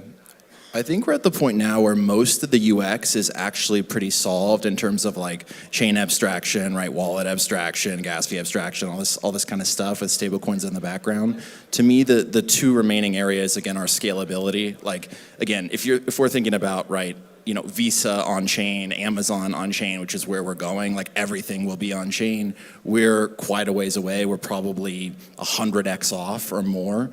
So scalability is still, I think, the biggest one there. There's the different approaches, bleeding edge chains, other off-chain stuff. The second one is privacy. I think privacy is still underappreciated, still not talked about enough. Not like anonymity, but more like selective, real privacy. So if you think about things like payroll or supplier payments, or if you think about collateral positions on an exchange, it's just it's wild to me. Like you're not going to get these things without privacy. So I feel like at sort of the foundational level, I think we really do mostly have the UX. Like outside of these pieces, it's more we need more TPS, and I think we need selective privacy in a way that's not too expensive. But like it won't be private for everything, but for many things, you need to be able to turn on privacy easily. The privacy point is super interesting, and I know that that is a key priority for the industry right now. Because at the beginning, we want that everything was public, but we realized that that is no longer the right approach. And looking at what you are building next, what's coming up on Braille's roadmap that you are most excited about in terms of driving broader adoption and usage? Yeah, I mean, when we come back to our strategy, we're really just trying to make it as easy as possible to use stablecoins and reduce friction. So later this year, I mean, one, I'm really excited to offer more coverage throughout, outside the US. We've really started with the US in terms of our licensing, but expanding to other jurisdictions. We'll have a lot more coming on that later this year. The other piece would be, I've been really excited with how we've bundled a lot of these banking products, things like virtual accounts or ACH debits and all these things, really low cost, and made them very seamless with stablecoins. And we'll have some more rails coming like that, always adding more vendors online. We're really trying to give optionality. We'll continue to add more chains, more payment methods, and really provide, I think, market-leading pricing so that we can get these in the hands of every business. This is my favorite part because it's regarding the roadmap and the alphas, and those are the kind of things that can help you to attract more users and create the adoption that we are expecting. To close and looking ahead, as we bridge the gap between institutional adoption and Web3 innovation, if you had to bet in one team that can drive the broader adoption in the next 18 to 24 months, what will it be and why? I think the biggest pieces, again, will be scalability and privacy. But in terms of what we'll actually see in the market, I mean, crypto natives don't like when I say this, but I feel like everything that's basically happened here has been a pilot for basically banks adopting stablecoins. Once banks adopt stablecoins, we'll get basically the 50x, 100x. Like stablecoins will become pervasive, not only the adoption on banks themselves, but also it will basically make stablecoins a default for basically every business, basically every user. And so we are still missing some pieces though. Again, scalability, privacy, like we continue to mature in some of these areas.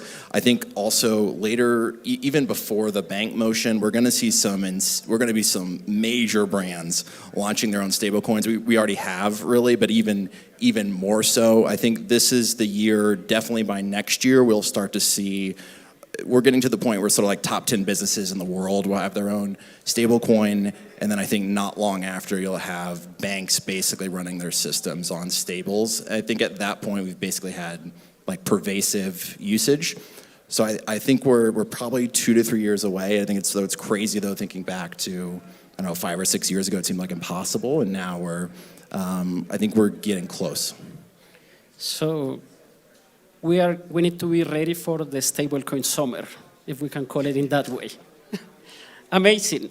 Chase, I really enjoy our conversation, and I hope that all the insights that you share with all the builders can be meaningful for them. So if they are building or they are planning to build with the stablecoins, the Algorand integration is live on Braille. you can take advantage of the instant finality, the security, and the scalability.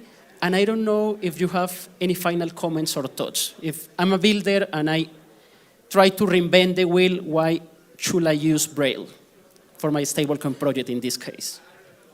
Yeah, I would just say we have really accessible products that works all the way down to like individual developers. You can literally start like at $10 a month or even in Sandbox for free. And so if you're building anything on stables, like whether it's USDC, USDT, or your own stables, you could literally go to the website, start playing around, and everything's completely accessible to you. And it's all public and Braille.xyz. Awesome. Braille, thank you so much. Thanks everyone for joining us. And I hope that you enjoy the rest of the Multichain Day. Awesome, thanks.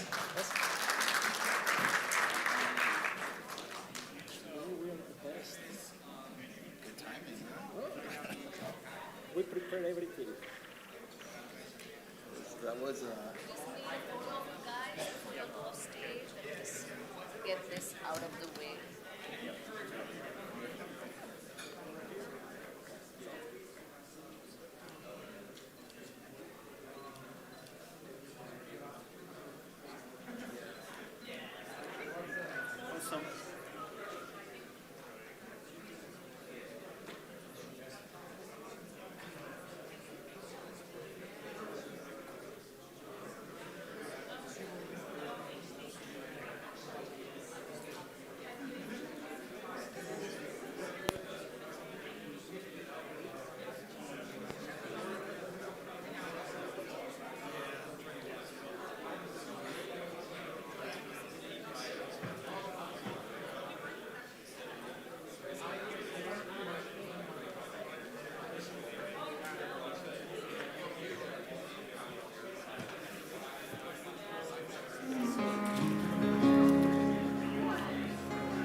Check, check.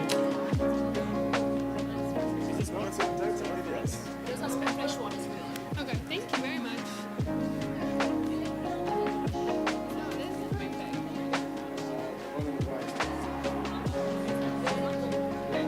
Mic check.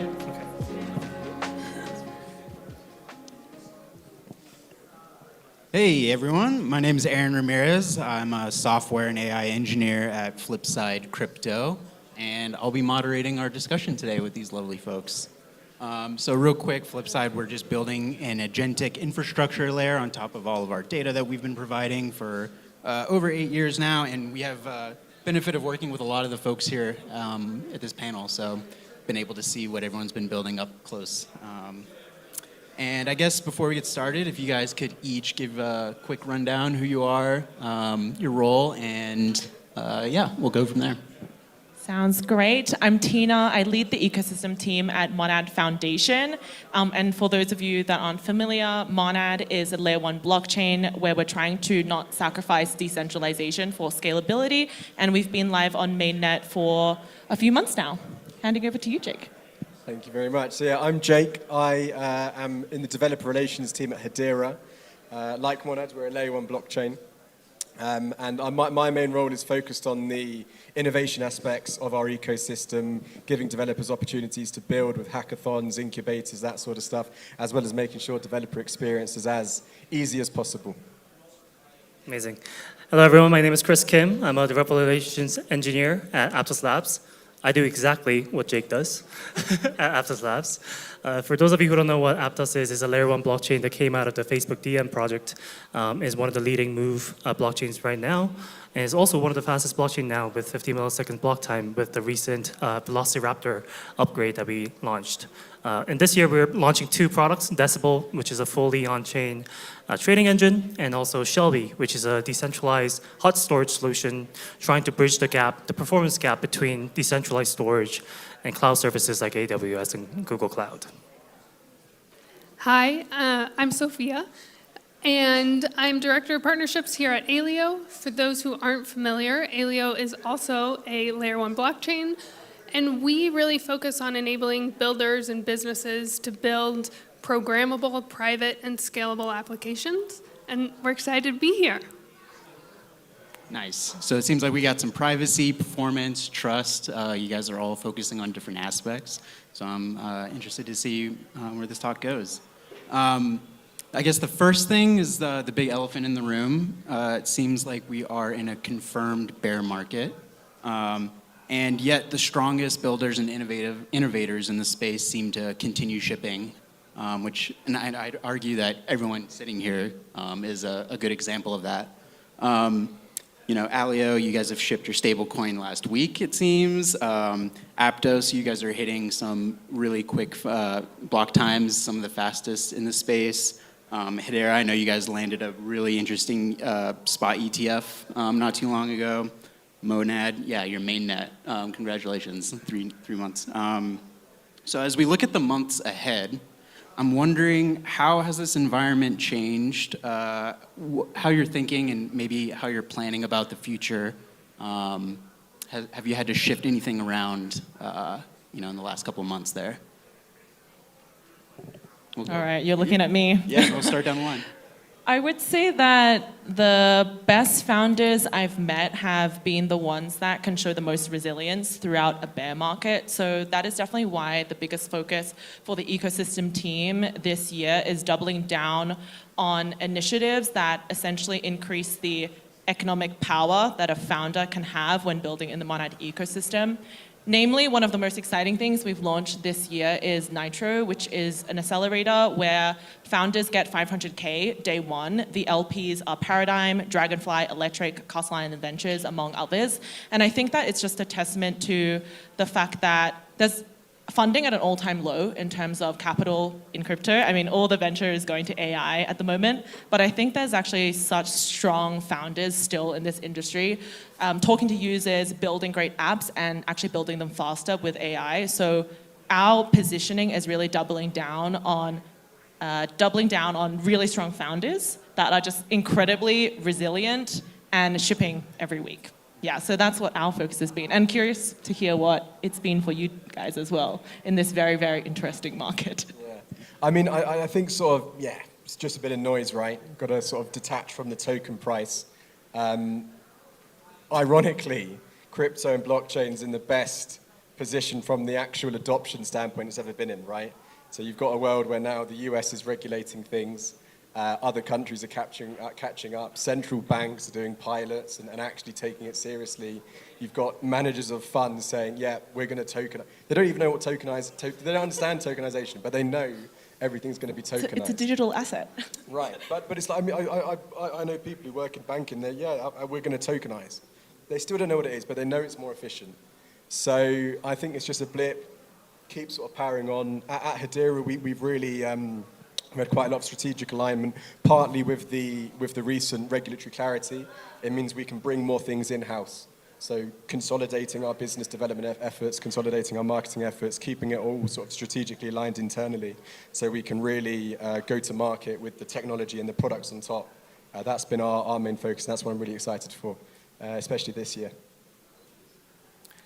I think the silver lining for bear markets, especially this one, is that we're removing the distractions from innovation. I think our industry has been taking the approach of blockchain is for everything kind of approach, and we've seen a lot of builders experimenting with cool ideas. And I think it's fair to say that the world is quite not ready, let's say, for these use cases. So it seems like the use cases for blockchain that has found PMF, that has found real use cases, has kind of consolidated into financial applications. That'd be prediction markets, DeFi, payments, right? And that's why institutions are interested in diving into this industry. And the fundamental backing of all these applications, I believe, is stablecoins. You know, because it's so easy to mint a token, everyone does so, but I don't think that's a great idea. It divides liquidity. Most of them are, I'm not sure if I'm allowed to say this. Say it. Most of them are bad coins. Hot takes are later. Hot takes are later. Most of them are useless coins. And it distracts us from actually pushing this industry forward. So Aptos has been kind of really focusing on optimizing our chain for financial use cases. And we've been doubling down on focusing on bringing native support for all major stablecoins. And right now we're sitting around $2 billion worth of TVL for stablecoins for all major stablecoins.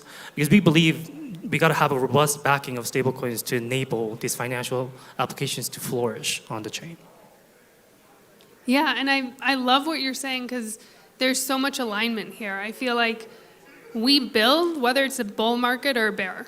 We're out there building. And here at Alio, we've been building heads down for years.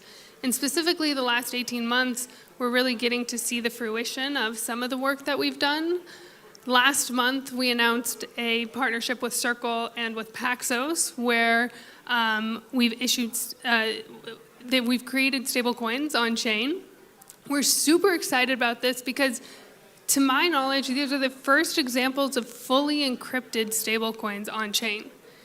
And when you have that, now that lays the groundwork for really interesting use cases. So we're seeing all sorts of demand from B2B payment companies, invoicing apps, enterprises looking at global expansion. How do they move their money across the globe? We're seeing payroll uptick. We're seeing all sorts of use cases around NGOs and humanitarian aid and conflict zones that before we had these mechanisms of enabling private stablecoins, these use cases haven't really been able to grow. And so we're really excited for what's to come and for all that we're building. So it sounds like bear markets kind of force clarity amongst organizations. At least that's how it has been with us. So I guess that's a good segue into the next one. In a multi-chain world where no single L1 can win everything, what is one principle that your architecture kind of optimizes for? And were there any trade-offs you guys had to kind of make along the way? I feel like someone else should go first. I'm going to hog all the first answers. Sophia, do you want to go first? I'll take it this time. All right, we'll zigzag back and forth. As you know, we're laser focused on programmable privacy. So what does that mean? We want builders to be able to build complex, so smart contract applications that maintain privacy, where you don't expose the sender, the receiver, the amount sent, and people can transact in a digital world just how they can transact today with cash. We think this opens up all sorts of use cases that we're so excited about that I mentioned before. And you kind of talk about trade-offs. I really don't see many trade-offs that we've had to make. We are private, we're programmable, we're performative, we're trustworthy, and we're growing. And so it's a really exciting time in the ecosystem, and we're excited for what's to come. That's great. For Aptos, we have a slogan, and it's that we want to make Aptos the global trading engine that empowers all of global trading. So in order to do that, we need to optimize our chain to enable high-frequency trading. Because we can't expect institutions to come adopt blockchain as their infrastructure, especially these financial institutions are conservative. They're still using decade-old software for their... Sometimes more. Exactly. So we need to be competitive, not just to be the fastest blockchain, we got to be competitive with the legacy infrastructure. So to do that, we've been optimizing heavily on latency. I mentioned that we recently brought down our block time to 50 milliseconds. Soon we have an upgrade coming called Archon, which is going to drive our block time down to 10 milliseconds, which is on par with centralized exchanges. But it's not just about block time. It's also about end-to-end latency, like finality, right? So we're optimizing on all that front. We're making pushes on parallelism as well. We have namespaces, which lets private companies get their own fast lane using the Aptos consensus layer, which is quite exciting. We're seeing a lot of interest on that as well. The trade-offs that Aptos, I think, makes is that to enable this type of performance, the network can't run on a cheap hardware. So the cost of running a validator is definitely on the expensive side compared to all of the chains out there. But that being said, Aptos understands the importance of decentralization. If a chain becomes so centralized that it's super easy to change the state, then at that point, what's the point, right? So we make sure that we meet sufficient decentralization based on the Clarity Act, which is to have sufficient score for Nakamoto coefficient. So we're keeping track of that to make sure that Aptos is sufficiently decentralized while we're pushing on performance. Yeah, so for Hedera, the really important thing for us is being that trust layer of the internet, the trust layer of finance, the trust layer of AI, whatever. And one of the decisions that we made right at the inception of Hedera was to set up a governing council. So the governing council is a coalition of about 39 companies and universities, Fortune 500, top universities in the world, companies like Google, IBM, FedEx just joined 2 days ago, and then top universities as well. And each of these institutions, they're responsible for running the network. Now, some of the drawbacks are people then say, oh, you're not decentralized, we want to be libertarian, and these are the big companies which we're trying to fight against. But if you're selling to a company like the ones we've just mentioned, they actually quite like the security. They like the fact, okay, we know that all of the nodes are being operated around the world. They like the fact that these companies, which have a lot of reputation at stake, are going to make the right decisions. They're not going to do something malicious. And also, paradoxically, when you can have this sort of format of specifying where the nodes are, it actually results in a sense of decentralization that when you look at networks like Ethereum, they all centralize geographically as to where it's cheapest to run a node or where the latency is the best, because they're fighting for capital incentives, right? Whereas we can go, okay, no, you can't use AWS because we've already got 3 nodes running on AWS. You can't be in North America because we've already got 4 nodes running over there. You need to be on GCP in Africa. And so when you look at our map of nodes, it's really distributed across the whole world. So from other angles, it's arguably more decentralized. But that I think is that the main takeaway is that sort of trust layer and ensuring that we've got the institutions behind us to make those decisions, and also use them to build on chain, right? These are the guys who are actually building on our network too. I think some people in the Monad ecosystem might disagree with me that this is a trade-off, but I think the biggest trade-off that Monad made was not decentralization or scalability, because those are the main things we focus on, but actually being EVM compatible. So being 100% EVM compatible means that we do inherit some of the limitations of EVM, but we felt like given the state of the EVM ecosystem being incredibly fragmented, it was really important for developers to be able to have an environment where they can redeploy or deploy contracts without having to rewrite them. And that would be, I would say, the biggest trade-off. People at Category Labs or Monad Foundation might disagree with me though.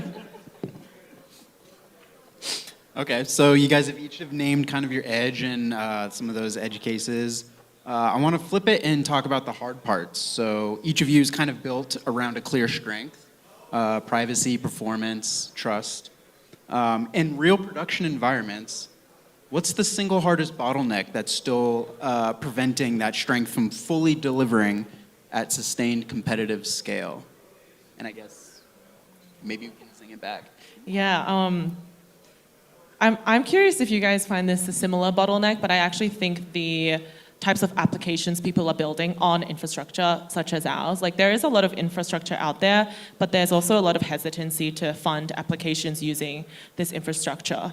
I think that's actually the biggest bottleneck that we face. So that's why a lot of what we're doing is trying to make it easier for application builders. But yeah, applications is where I see the biggest bottleneck. People wanting to innovate those applications as well. Yeah.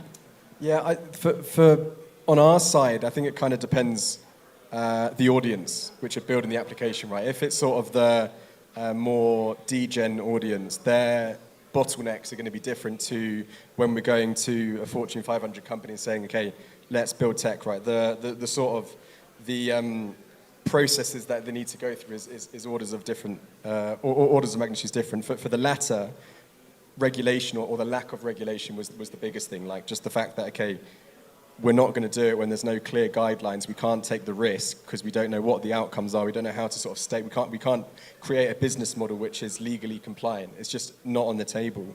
But now, actually, for that particular audience, liquidity is one of the issues that we're facing. And it's sort of people will look at the Hedera Governing Council and go, okay, great, I trust you. How much liquidity is on chain, and they'll compare it to Solana or Ethereum, and it's like a little blip in the ocean. So that's something which we're really trying to solve. I think it's been mentioned a few times on this panel. That's currently quite a large bottleneck, which is why interoperability is so important, right? But yeah, that's probably the key ones from my side. I think Jake really hit a important point, regulatory clarity. That's a big one for both institutions and just regular builders. I think us as an industry, especially as chains, we want to approach ecosystem growth by empowering builders, right? Telling them, hey, you can build whatever you want on chain. But let's be real, right? When you're building a blockchain application with smart contracts, it's not the same as building a weekend application. When something goes wrong for your side project, you can create a PR and fix it. When something goes wrong with your smart contract, that's a security risk. Then it becomes legal real fast. So there's a lot of responsibility, there's a lot of risk, and also to secure those smart contracts, our industry is right now forcing insane amount of money for audits, right? 5 digits, 6 digits for just a simple audit on the contract, and even then, there's still bugs that they haven't caught. So it's really hard to appeal to a general developer audience when the current situation is like that. For institutions, it's more on trust. I think you guys are doing great on building trust with these big companies, and Aptos has built great partnerships with big institutions as well. But just as an industry in general, we need to earn back our trust. I don't know if you guys saw, but the founder of OpenClaw is publicly criticizing our industry because some crypto degens went and created some CloudBot coins and blamed him for changing the name. Like the reality is the outside world's perspective of our industry is exactly that we are some degens. They have no sense of morale. That's the fight that we are fighting. Because we're degens with sense of morale, right? Exactly. We got to play along with the rest of the world, right? So we got to earn back that trust as an industry, and when the regulation clarity comes, I think that's when we'll accelerate forward. Yeah, I completely agree with what everyone has said so far.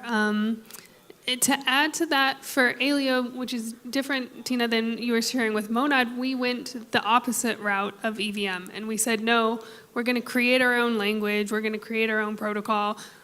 Everything we've had to create from the ground up because of our approach and our mission of privacy.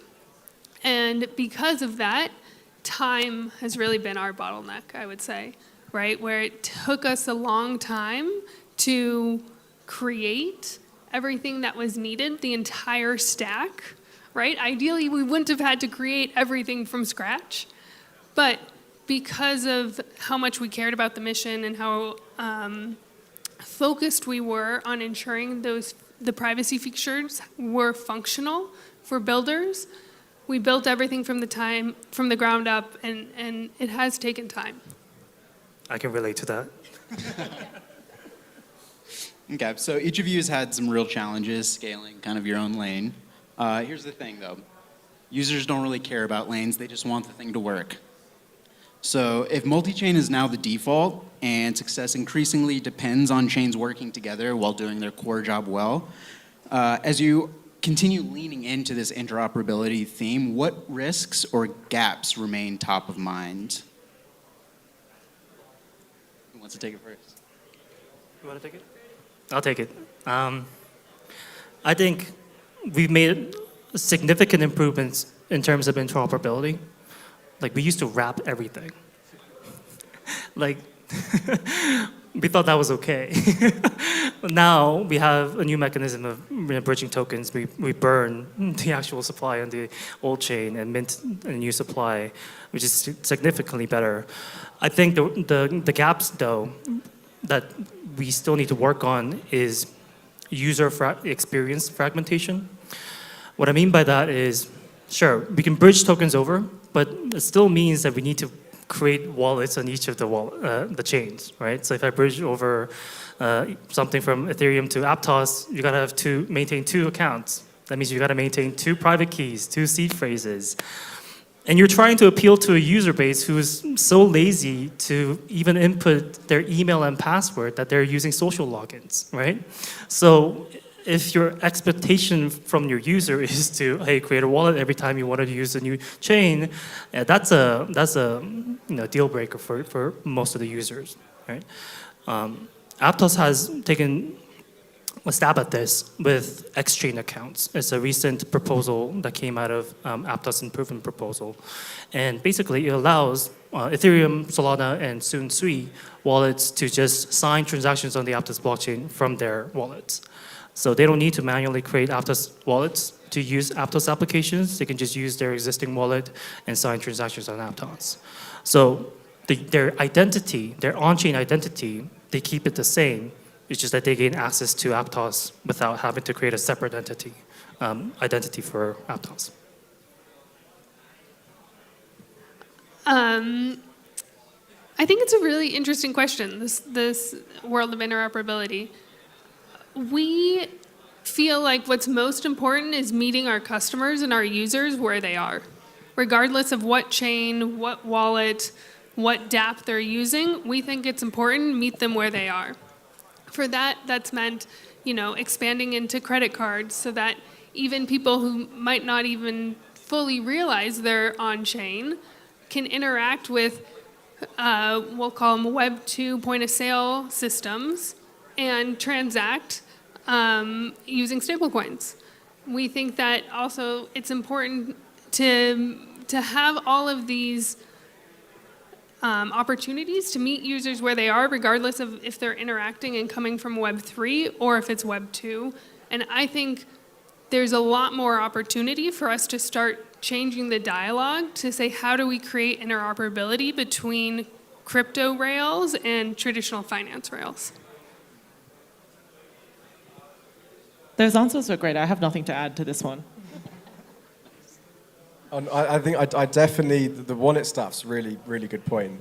And including Web 2 and Web 3 in the interoperability conversation is a great point too. I mean, I think from just recently in the interoperability space, obviously Layer 0 released their own chain, right? Which, I was speaking about this with my team, it's quite interesting because they had a really nice sort of moat of being vendor neutral. they sort of work with any chain and they're not a chain and they're the interoperability. So that's now changed. I think that's going to bring interesting implications. But nonetheless, I mean, you still, when you're bridging from one chain to another or burning and minting from one chain to another, which is definitely the better way to do it, you're still depending on that third-party intermediary, which is, no matter whether they call it a DON or a decentralized this, there's still an extra element that you need to trust in this equation. And I think if we can eliminate that and have chains natively communicating one-to-one, that would really, really change the game. We are working on something very early stage. I don't even know if I can mention it on here, but something which essentially allows a network to communicate directly to another network, and a standard which we can all adopt, which is vendor neutral, which is sort of, okay, let's cut the middleman, right? That's the whole point of blockchain. I think that could be really interesting and really exciting. All right, we got like 4 minutes left. There's one more question I want to ask, but first, let's do a really quick lightning hot take round. So what's kind of your hottest take? Something spicy, something that might make the person next to you uncomfortable with multi-chain infra right now? And whoever wants to lead. Has anyone seen that recent text Vitalik tweeted about L2s? Oh, yes. Yeah. Okay, I think that tweet was incredibly monad coded. I'm of the view that if Ethereum was to rebuild its entire stack from day one today, it would look like monad. Please do not fight me. Or you can fight me, actually. I'm happy to debate with anyone on that. Yeah, so that's my hot take. That's a good one. A pass, I'm going to have to think on it. Yeah, Right, what can you say to not get fired? Here's a quick one, you guys. Tech matters. No! Is that a hot take, though? That's cold, bro. Apparently, because apparently people think that tech doesn't matter, that it's boring, and they're just like, oh, it's all about narrative, it's all about hopping on the hype train. Yeah, maybe that was true until now, but the game's changing, and the chains that are going to survive and win are the ones that are ready for institutional usage and real-world usage later down the road. I don't know if this is a hot take in this room or with this crowd, but I do see the fall of the meme coin and the rise of institution. Okay, those were good. So before we get out of here, I want to give each of you guys a chance to kind of chat about maybe something you're looking forward to, something you guys are building. What's coming down the pipeline? What are you excited about? Someone else go first. Well, there was something which we just released, which was really interesting, and obviously there's AI stuff, cool, AI agents, OpenClaw, on-chain stuff for AI, that's cool. But something which we just released was scheduled smart contract service, which is essentially a fully on-chain, no sort of third-party cron job scheduler required, a fully on-chain service which allows smart contracts to execute themselves fully on-chain. So you can basically have a smart contract which just goes, okay, yeah, do this, call my function in 30 minutes. Or cron job? Like a cron job, fully on-chain, which is really cool. And that's just come out a couple of weeks ago. But I'm excited to see sort of what people can build with that. And yeah, definitely recommend people looking into the scheduled smart contract service. That's awesome. For Aptos, Avery, the founder of Aptos, recently shared a vision that he has for Aptos. And it actually got me excited for the first time in the last 5 years. He said that he believes capital should move at the speed of truth. What he means by that is right now, legacy markets, you got an edge in your capital markets with proximity to data centers. So if you're in the room in the New York Stock Exchange, you're going to have an edge compared to someone across the globe because they're just close to where the execution is actually happening. So the real edge is not fair on a global scale. It's for those who are close to the data centers, and even like they're selling these to companies to get that fast execution. That's not a fair environment. So we say decentralization, decentralize this, decentralize that. But now I think a lot of people are like, who cares about decentralization? That's a hot take. I'll take that one. Yeah. But this is really what decentralization is all about, creating a fair market for people on a global scale. So we're launching 2 products. One is Decibel, which is a fully on-chain trading engine. It's got Clob on-chain, which we haven't been able to do that before, but we've optimized our protocol to enable that. So everything's transparent. We're building Shelby, which is a decentralized hot storage solution. So now it's not a centralized storage where you're getting data from. It's a decentralized network around the globe, and anyone will be able to participate in capital markets if they're close to the information, and they'll have an edge with that. Sophia? I'll go quickly because I see we're out of time. We have been building these incredible private stablecoins. We're super excited about the payment space in general.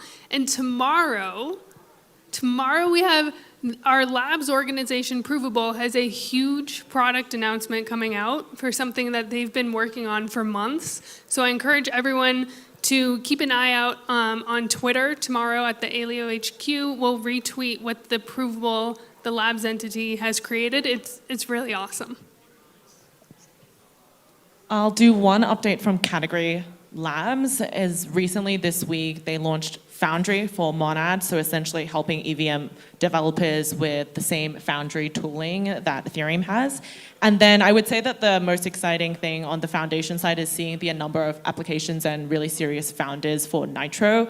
In the first 48 hours, we had 170 applications all across the world, from all different chains as well, because it's something that's open to all of crypto. So yeah, that's what I'm most excited about. Well, cool. Thank you so much for joining me, and yeah, I enjoyed moderating this panel. And thank you. Thank you. Appreciate Thank you very much. You just took photo of you guys, so you can just. It's too spicy. Yeah, yeah.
Pi squared?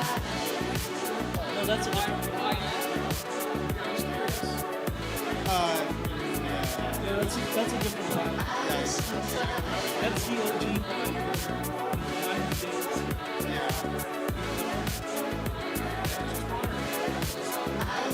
Yeah, so our founders are university professors who don't know the industry super well, so they just like, oh, it's like your name. It's like a proof of proof network, so like, oh, pi squared. They didn't know anything about research. We're rebranding.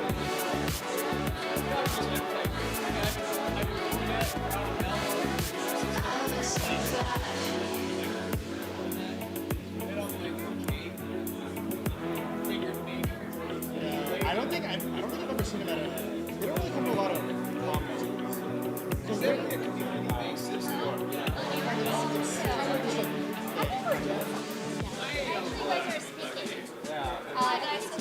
are all fresh photos.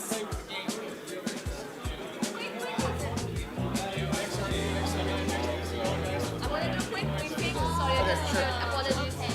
So everybody, you're now being live streamed. There's like 22,000 people watching online. The amazing has just being aware that you're on camera at all times. Don't disengage from the conversation. We would love to do some interviews with you post your session. So after you get done, we take a quick photo. I'm going to take you to the co-working space to do some interviews. You all have handheld mics, which means that it has to be by your mouth at all times. It is on already. You can do a check if you don't want. You can do a check if you want. Even when you turn your faces, please make sure you make sweet love to that mic. Otherwise, we lose audio and people lose experience. That's about it. We will start.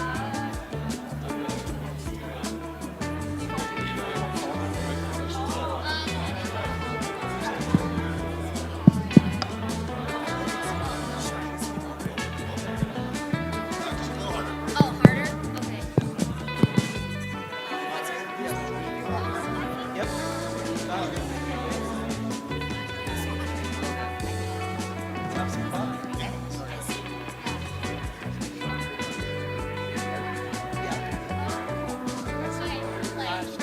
Moderating? Hash, nice meeting you. Yeah, I'll give you guys a quick intro. Yes, it should be good. Lots of fun questions. You guys are. The ones in the chat. Yes. Yeah, we're gonna stick to that.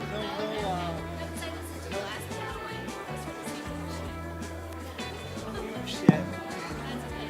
It's Probably the same different questions people, you know? for her, like Very different conversation. adjusted.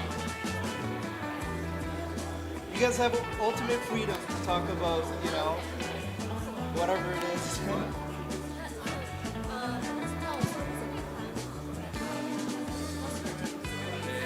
think I met you. I was on a panel talking about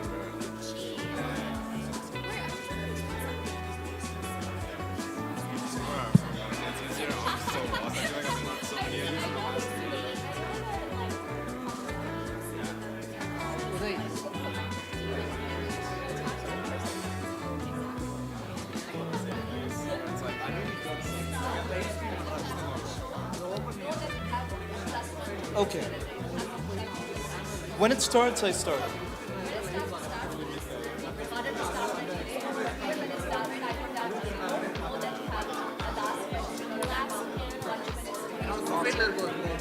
It's either like people are here for the happy hour or they're like,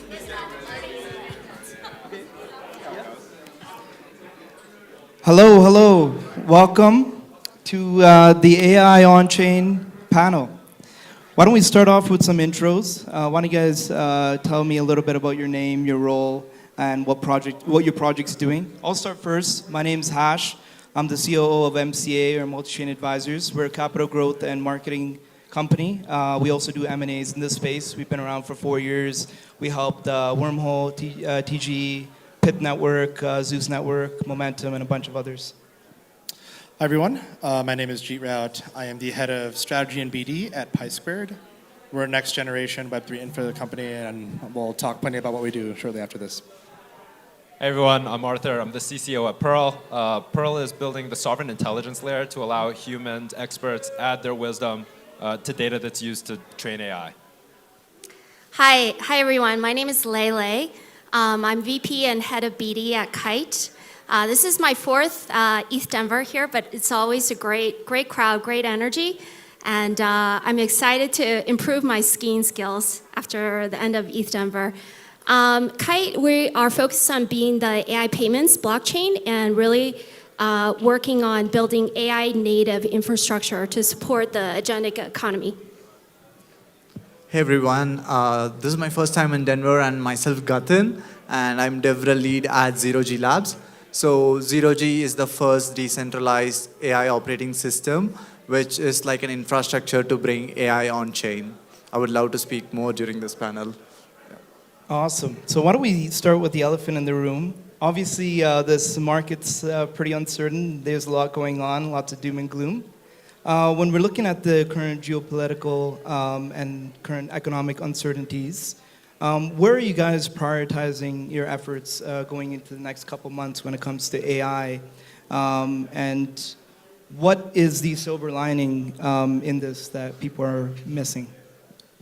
Yeah, so I'd say that if you look at what's happening right now with OpenClaw, Moltbook, I'm sure people have seen the crazy amount of growth over the last couple weeks, right? We're getting millions of agents online very quickly. People are fully recognizing the benefit of AI automation into their workflows.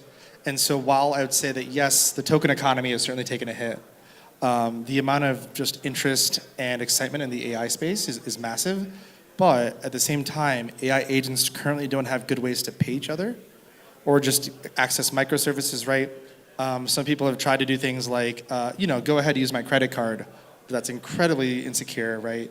Very easy to do a prompt injection to extract keys, any like sensitive information away. So all that to say, the markets, though the vibes might not be as strong or down a bit, I think it's going to be an extremely, extremely big year for AI and payments specifically in the AI space.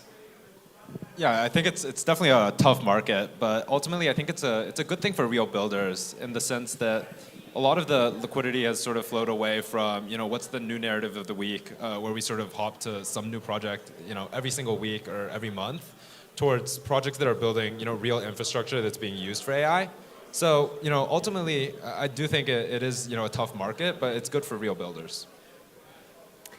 Yeah, I think echoing what Jeet and Arthur said, we feel the same way. So, markets come and go, but just like Jeet said, I think we're really at an inflection point. You see that with OpenClaw and the proliferation of AI agents on chain.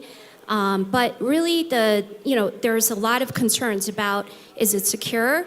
How do I put guardrails around this, especially when agents are moving not just from reasoning and research, but on to execution. And so that's something that we're really focused on and why we've ventured to build an AI agent native infrastructure. So things from, micropayments are huge with agents. So agents are looking to access, for example, data, and they can pay per call or pay per token. So zero fee gas fees or low gas fees are really important. So that's a feature that that we have as part of our blockchain. And also, I think it's really important to separate kind of the different authorities. So there's a human. As a human, I want an agent to transact on behalf of me. But there is what we call a three-tier architecture, which we're very focused on. So one is the human, the second is the agent, and so human delegates authority or delegates wallet payments to the agent, and then there's a third part, which is sessions, which is time bounds or spending limits that the agent has in order to complete a transaction. So, agents and models hallucinate all the time, and I think it's really important to look at on-chain verification, identification, and also resolve disputes based on observing how they behave. So, that's something that we're really excited about. Yep, I think most of the points are already covered, but maybe I'll just add on to the adoption part, which even with the market, like we see even including our team, like everyone are involved in vibe coding, whether it's marketing or whether it's BD, like everyone are trying to make their processes much more efficient by building some solutions to, which in turn makes the overall infrastructure requirements better. So by for example, if we do some internal vibe coding and our team is learning on how we can make things much more efficient, so we are able to figure out what things that we can make much more better, whether it may be in our infrastructure or whether it may be things that can make builders' lives easier to build and adapt our network, or it can be even like small things like partner integrations. So these are some day-to-day tasks that this market helps us to like double down and focus and make it ready when the market is better for much more opportunities. But this is a good place to learn and build. And yeah, that's how I see this market as. There you go, guys. There's hope. So that's great, and I really appreciate the diverse set of answers on what you guys are seeing. That's positive. The next question I have is around centralization versus on-chain. So centralized AI systems offer scale, performance, and distribution. What shifts need to happen technically or economically for AI to come on-chain more efficiently and smoothly? Yeah, I think a big part of this is verification, right? Currently, a lot of AI is a black box. There's inputs in, things happen. It's non-deterministic. That's just how AI systems work. And then you get an output. I think as time goes on, and especially things happen and they need to be on chain, we'll actually need a lot more verification of instances of things happening. Something at PySquared that we're very focused on, our founder, Grigori Rosu, is one of the world experts in formal verification. So he's built out systems for NASA, DARPA. He actually formally verified Ethereum. So these formal verification methods is actually something we believe that AI needs actually more than anything else, just to make sure that what it's actually doing is what it's claiming it's doing, and to make it a lot more, like in terms of chains of custody of like what's actually happening on chain. We need little triggers and verifications to make sure all those things are happening correctly. Yeah, I think to sort of see the next step of evolution for crypto and AI in tandem, we're really going to need to see more utilization in the real world, in the sense that I think OpenClaw was sort of the first example of AI operating outside of a very sandboxed environment. So we saw a lot of adversarial situations occur. And I think as that sort of expands into military use cases or robotics, where there can be no mistakes because mistakes mean real people get hurt, or the economic impact is a lot greater.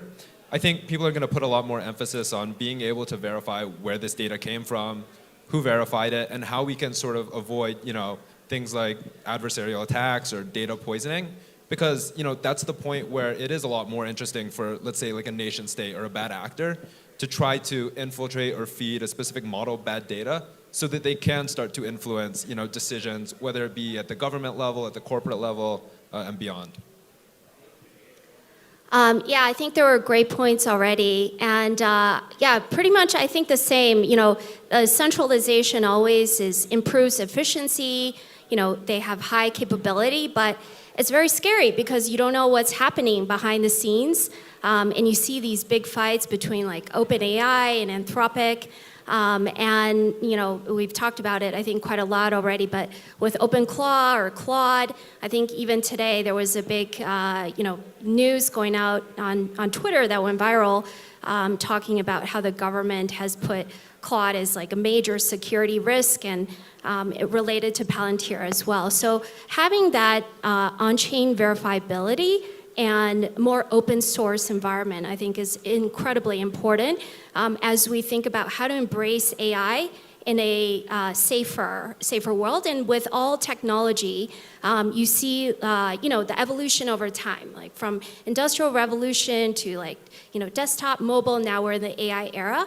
We always have to think about how we evolve versus the technology we're building, but also how to create it in a safe environment. Oh yeah. So just to add on to like the verifiability. So with, for example, I'll just give you an example. What was the problem that we solved at 0G? So the big problem with the centralized one is like a complete black box. You aren't aware of the training data, how the data is being procured, like what are the different mechanisms used to train the data, like what is the inferencing cost, what is the inferencing provided, what is the actual cost of inferencing, and what is the cost provided to you, and how the data is being censored. So you aren't aware of any other details on it. For example, you just, very simple example is that you just ask which is the best shoe in the market, and the centralized provider gives you this X brand as the best shoe. So what if that brand paid a hefty amount for the centralized provider to market it out? So there isn't no proper verifiability or transparency that you can find out. So that is where this plays a big role. And with 0G, we are just trying to build a complete infrastructure for you to bring AI on chain. So that solves from the basic problem that you need to store huge amounts of data. And for that amount, you need a dedicated storage layer. And on top of that, we have verifiable inferencing. And we do have like TEML. So you could just think of it a place which is completely on-chain. You can train your data sets, you can store your models on-chain, and the output that is provided by the models, you will be able to verify it and make sure that it was processed in a trusted environment and it wasn't tampered by any other external force when the user gives the input and receives the output. So this is like a complete cycle or a place which will solve all the issues that you face with like a black box centralized AI agent or like a chatbot provider. So it seems to me that AI and decentralization is a match made in heaven. So that's wonderful. Why don't we talk about how AI is being used in your core business? So AI could be used for compute, data, applications, and coordination. Where are you guys using AI in your core business, and why are you focused on that area? One of the more interesting things that we've done in the last couple of weeks is, as an organization, every single member of our team has an OpenClaw instance. So we're doing things like team updates, CRM management, task management. The bots are communicating with each other. We've seen it even in a couple of weeks, like a huge improvement, even in terms of productivity amongst our teams themselves. And like, it's so nice to be able to, I honestly, like everything just set up in Slack. So I just do like almost everything in Slack. I can do almost all my work there. And the ability for it to automate the communication with other agents, coordinate with them. I mean, you know, we think about dog fooding all the time, right? Like, and I was an AI founder 15 years ago, or 13 years ago, in the medical space for cancer diagnosis as well. But the difference between what was available back then with like the first generations of CNNs versus now, it's just day and night, and just the productivity benefit is finally here. So just beyond actually building out, you know, agentic payments, seeing the power of the technology as we use it is just a reminder that, oh wow, the agents do actually need to pay each other, because that's kind of the missing, probably the biggest missing thing that I'm seeing now. Yeah, I think being in the data annotation space, we obviously see a lot of customer data, and you know what's surprising to a lot of people is that these enterprises individually have, you know, tens if not hundreds of times more data than ChatGPT 4 was trained on. And so as we sort of get into that scale of data internally, we use AI for a number of things, one being pre-labeling. So obviously we need the human feedback, right? That's what makes this data valuable and useful for AI training. But we're able to use AI to abstract a lot of the steps away. So basically we have AI give the first attempt, and then a real human expert, whether that be a doctor, a lawyer, an accountant, go in at the final step and say either this is correct or this is incorrect and here's how we can fix it. And you know, beyond that, as we get to the scale of millions of annotators and you know, a lot more data, we use AI to sort of think about how we can most efficiently route specific tasks to specific experts. So we need to be able to know who's the best at, you know, this piece of legal data compared to a different piece of legal data.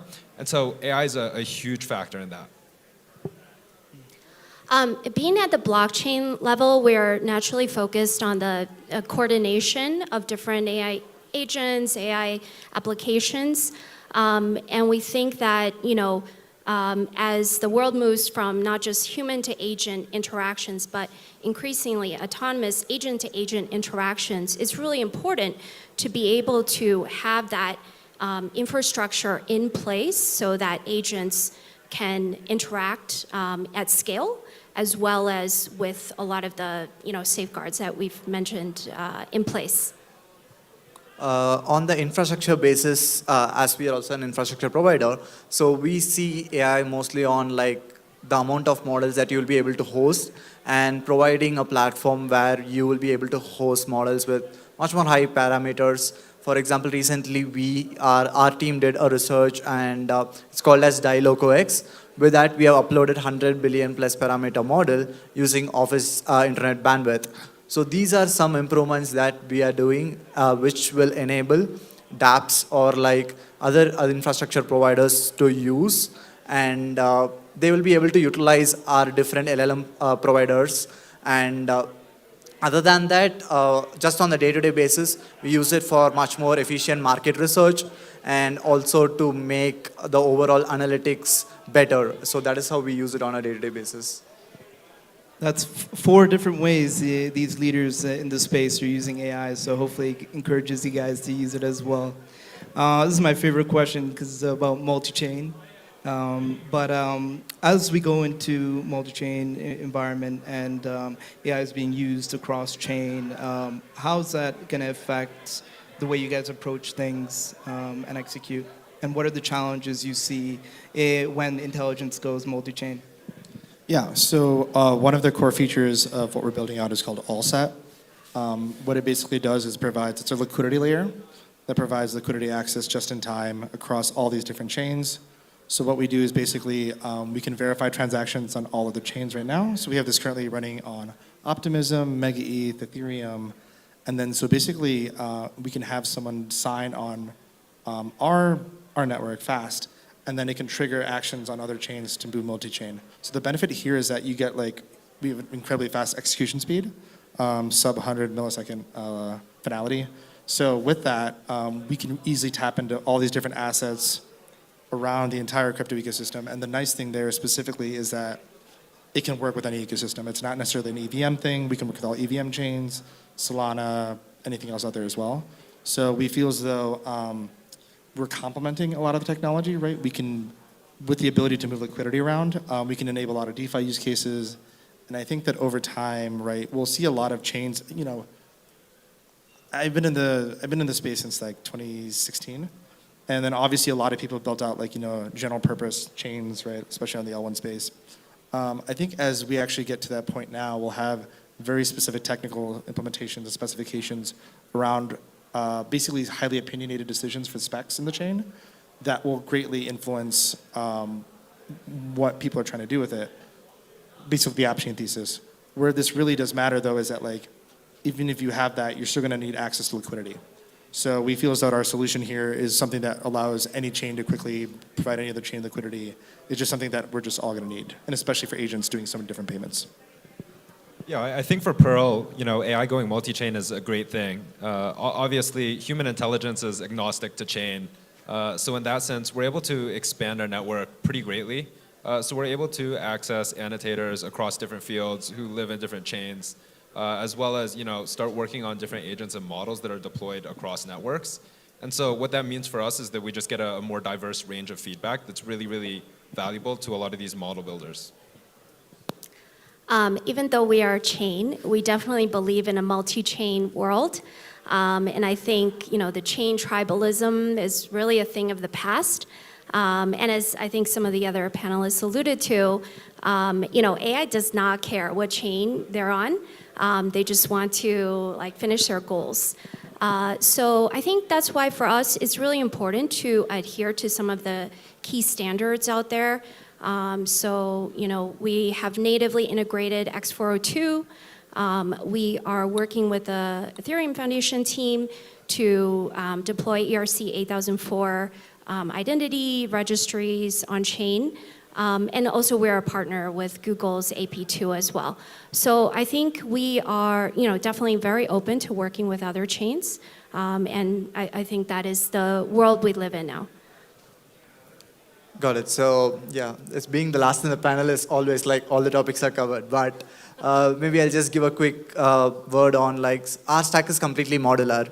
As I mentioned earlier, so we have different components. So we have the chain, we have the storage, we have the compute where the verifiable inferencing takes place. We have the data availability layer as well.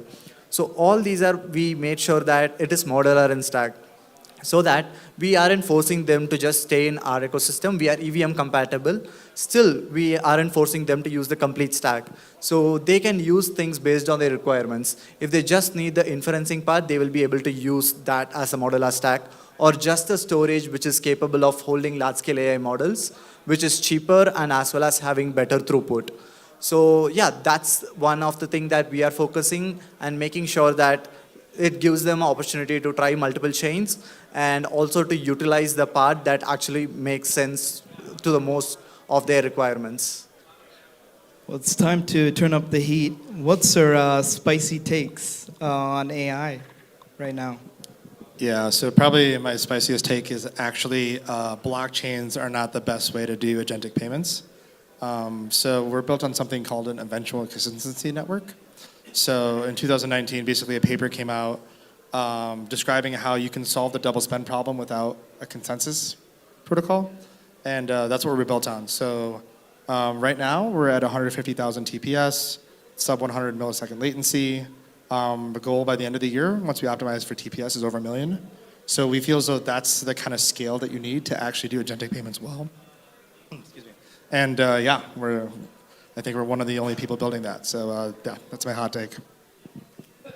Yeah, I think our hot take is that we're more or less out of quality training data for AI in like a year or so. And I know there's plenty of data out there, and obviously the data being created is always expanding, especially as everyone's on the internet.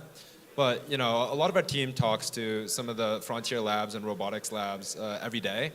And what we're starting to realize is like the age of being able to license random internet data and feed it into your model and just pray that it works out is really starting to slow down. And so, I think one of the more novel use cases right now is around robotics. And a lot of the teams are telling us that all the data that they're trying to go license basically does nothing for their models. And so they have to build completely new pipelines to be able to collect useful data. And so that's something, that hasn't necessarily been established. And, it's not something we're able to do in mass yet. So I do think in the next 12, 18 months, we're going to see a lot more focus on very novel and very specific pieces of data. My hot take is that AI agents are coming, so be ready. And I think of a few viral posts that I've seen shared quite a lot recently, which just kind of demonstrates the speed of growth in the market. One was a Will Smith video comparing the video that was like made by AI, I think back in 2022 versus this year. And you can see the distortions in his face from like 2022 versus now. And it's just like the video quality is so good, which really shows you how far it's come. There's another one. It's actually Chinese New Year's. And so for anyone who celebrates, happy Chinese New Year's. But there is a Unitree robotic performance that's also went viral on Twitter and compares just last year versus now. And you can see the movement in the robots really being very, very impressive. And they're performing like a martial arts segment in the Lunar Festival Gala, which is the biggest show for the kind of Asian world. And then the third one is Seed Dance, if you guys have seen it. Just some of the video qualities that can come out and be made very quickly is incredible. So be ready. Okay, so my take is that your social media is going to be irrelevant in few days. All the pictures that you take, all the natural videos that you want to share with the socials, like all the content that you want to drop down and iterate and share it with the social media, it's all going to be relevant after a certain point. I am really unsure how things are going to be after that, whether there will be a lot of verifiability coming into it, or people just, there is no difference between artificial content and natural content. So yeah, that's something which I'm really curious to see how it turns out to be. And one other take is that the complete supply chain or large-scale government or big processing plants is completely autonomous and things might go rogue. So there must be a lot of control that needs to be given towards the humans. And yeah, these are two things that are my takes on this future of this. Wonderful hot takes. Exciting times we're going into with the rapid innovation of AI. I know the audience is dying to know what you guys are working on. So what's an update, integration, or something that you're working on the couple months coming that you guys are really excited to talk about? Yeah, we'll have our mainnet coming up here soon in Q2. So yet again, everything I'm talking about, right? The speed, the finality, being able to get that on chain. We believe we have the fastest X402 implementation in the world. So yeah, we're really excited just to get that out in the hands, if you will, of agents, more than anything else, just because we want to really show off the speed and power of the technology that we built. Yeah, I think on the Pearl side, obviously our human contributor network is growing really, really rapidly, and we're always releasing new tasks. So make sure just to keep updated and keep contributing towards training AI. We're also launching our mainnet in about a month, but it's not just a mainnet launch. I think we think of it as a mainnet slash launch partners and ecosystem growth. So we'll be launching with about 30 launch partners and natively growing our agentic ecosystem. So from agent launch pads to trading agents, and really focusing on agent payments as a first-class citizen. And then here in ETHDenver, we are starting our first series of basically hackathons. So for any developers in the audience, we're one of the official partners and offering bounties, and our focus use cases will be agentic commerce and trading agents, and we'll be also hosting our online hackathon soon after ETHDenver. So more to come. First of all, congratulations for you both for the mainnet launch. This gives me nostalgia of last September, how intense it was. It was a period that you never forget, at least for the next few years, for the mainnet launch, so it was very intense. So yeah, so what Zero G is focusing on for the next couple of months at least is to double down on the vibe coding narrative. So we are making our documentations, our infrastructure as agent friendly as possible. For example, we just launched Cloud Skills, we just launched the Zero G Code to Coin, which is like a platform where you can directly interact with, it's an MCP for you to easily interact with the Zero G network.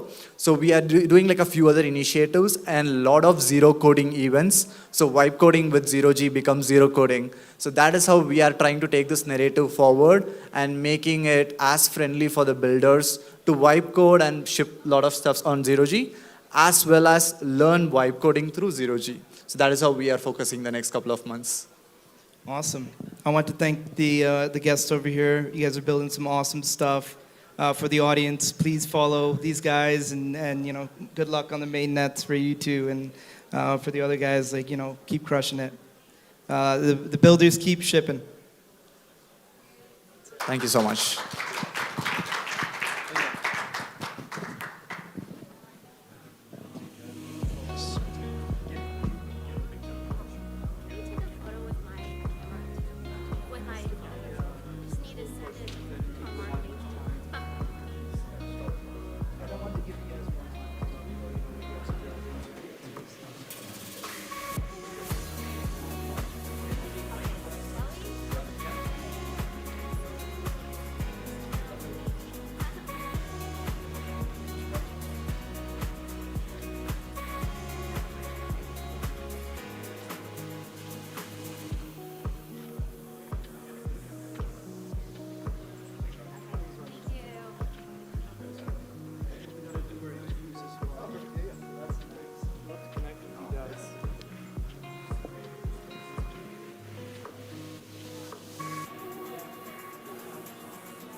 dark of the alley, the breaking of day.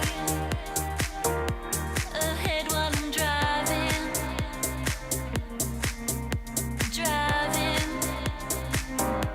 soft lips are open, the knuckles are pale. It feels like you're dying, you're dying. And you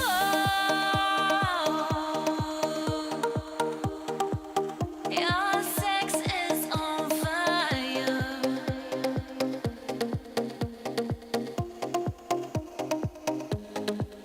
'Cause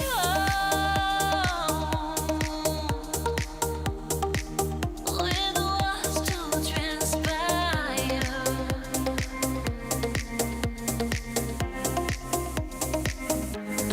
Hot as a fever,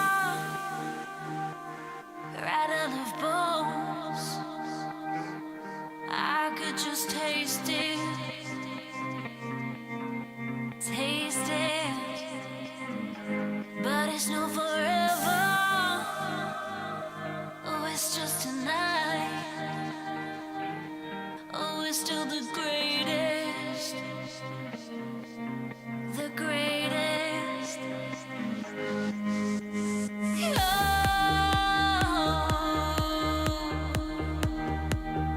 Your sex is on fire.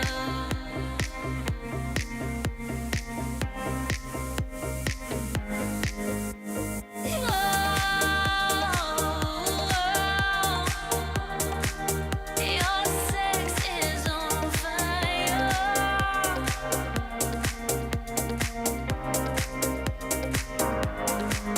'Cause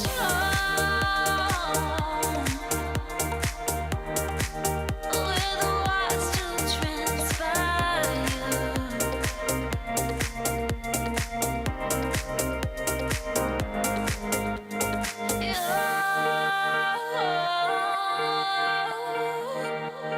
Your sex is on fire.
Thank you.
turn, I can't sleep at night. Sometimes I feel I got to run away, I've got to get away. Cause you don't really want any more for me to make things right. You need someone to hold you tight, and you think love is too great. But I'm sorry, I don't pray that way. Back to when you try. Back to hide me. Back to when you try. Back to hide me.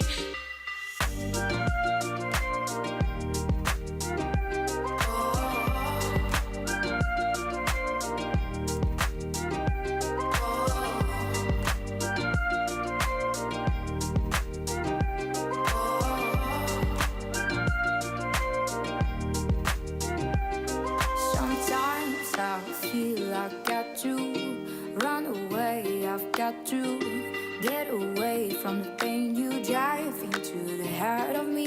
The love we share seems to go nowhere, and I lost my life. For I tossed and turned, I can't sleep at night. Tainted love, tainted love, tainted love, tainted love, tainted love. Touch my baby, tainted love. Touch my baby, tainted love.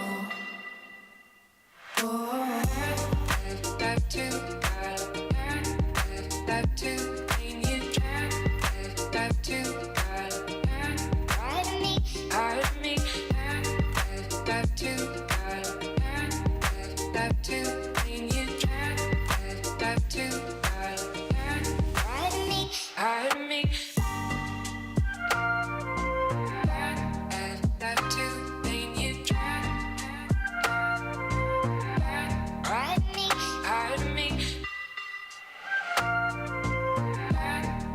Back to when you try. Hide me. Tainted love. Tainted love.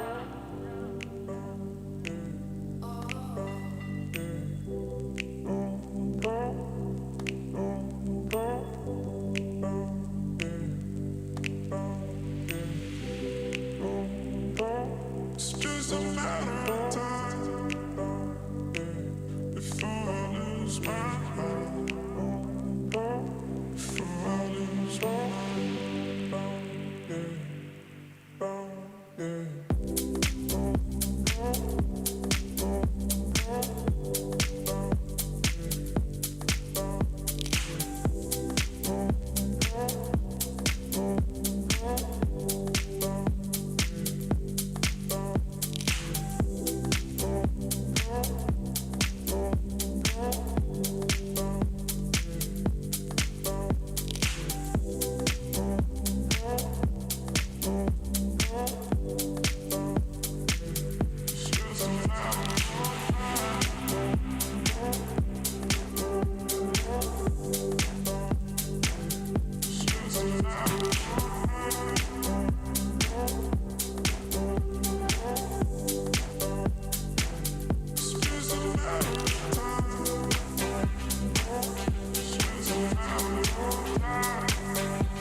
Before I lose my eyes.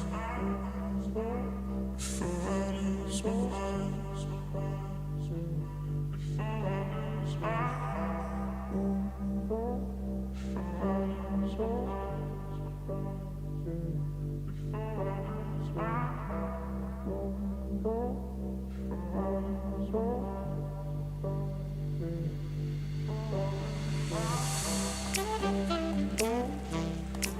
lose my mind.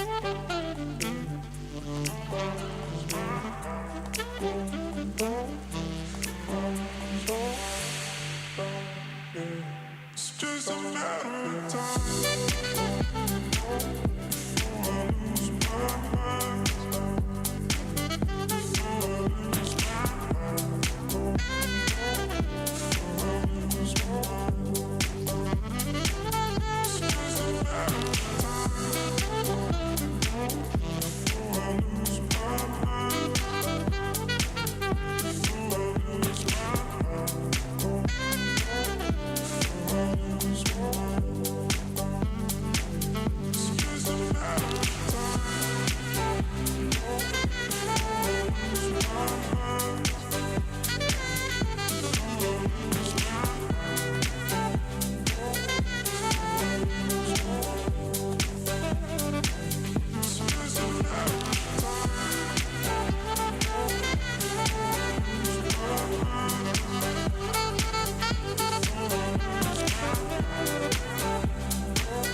Before I lose my mind.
Gentle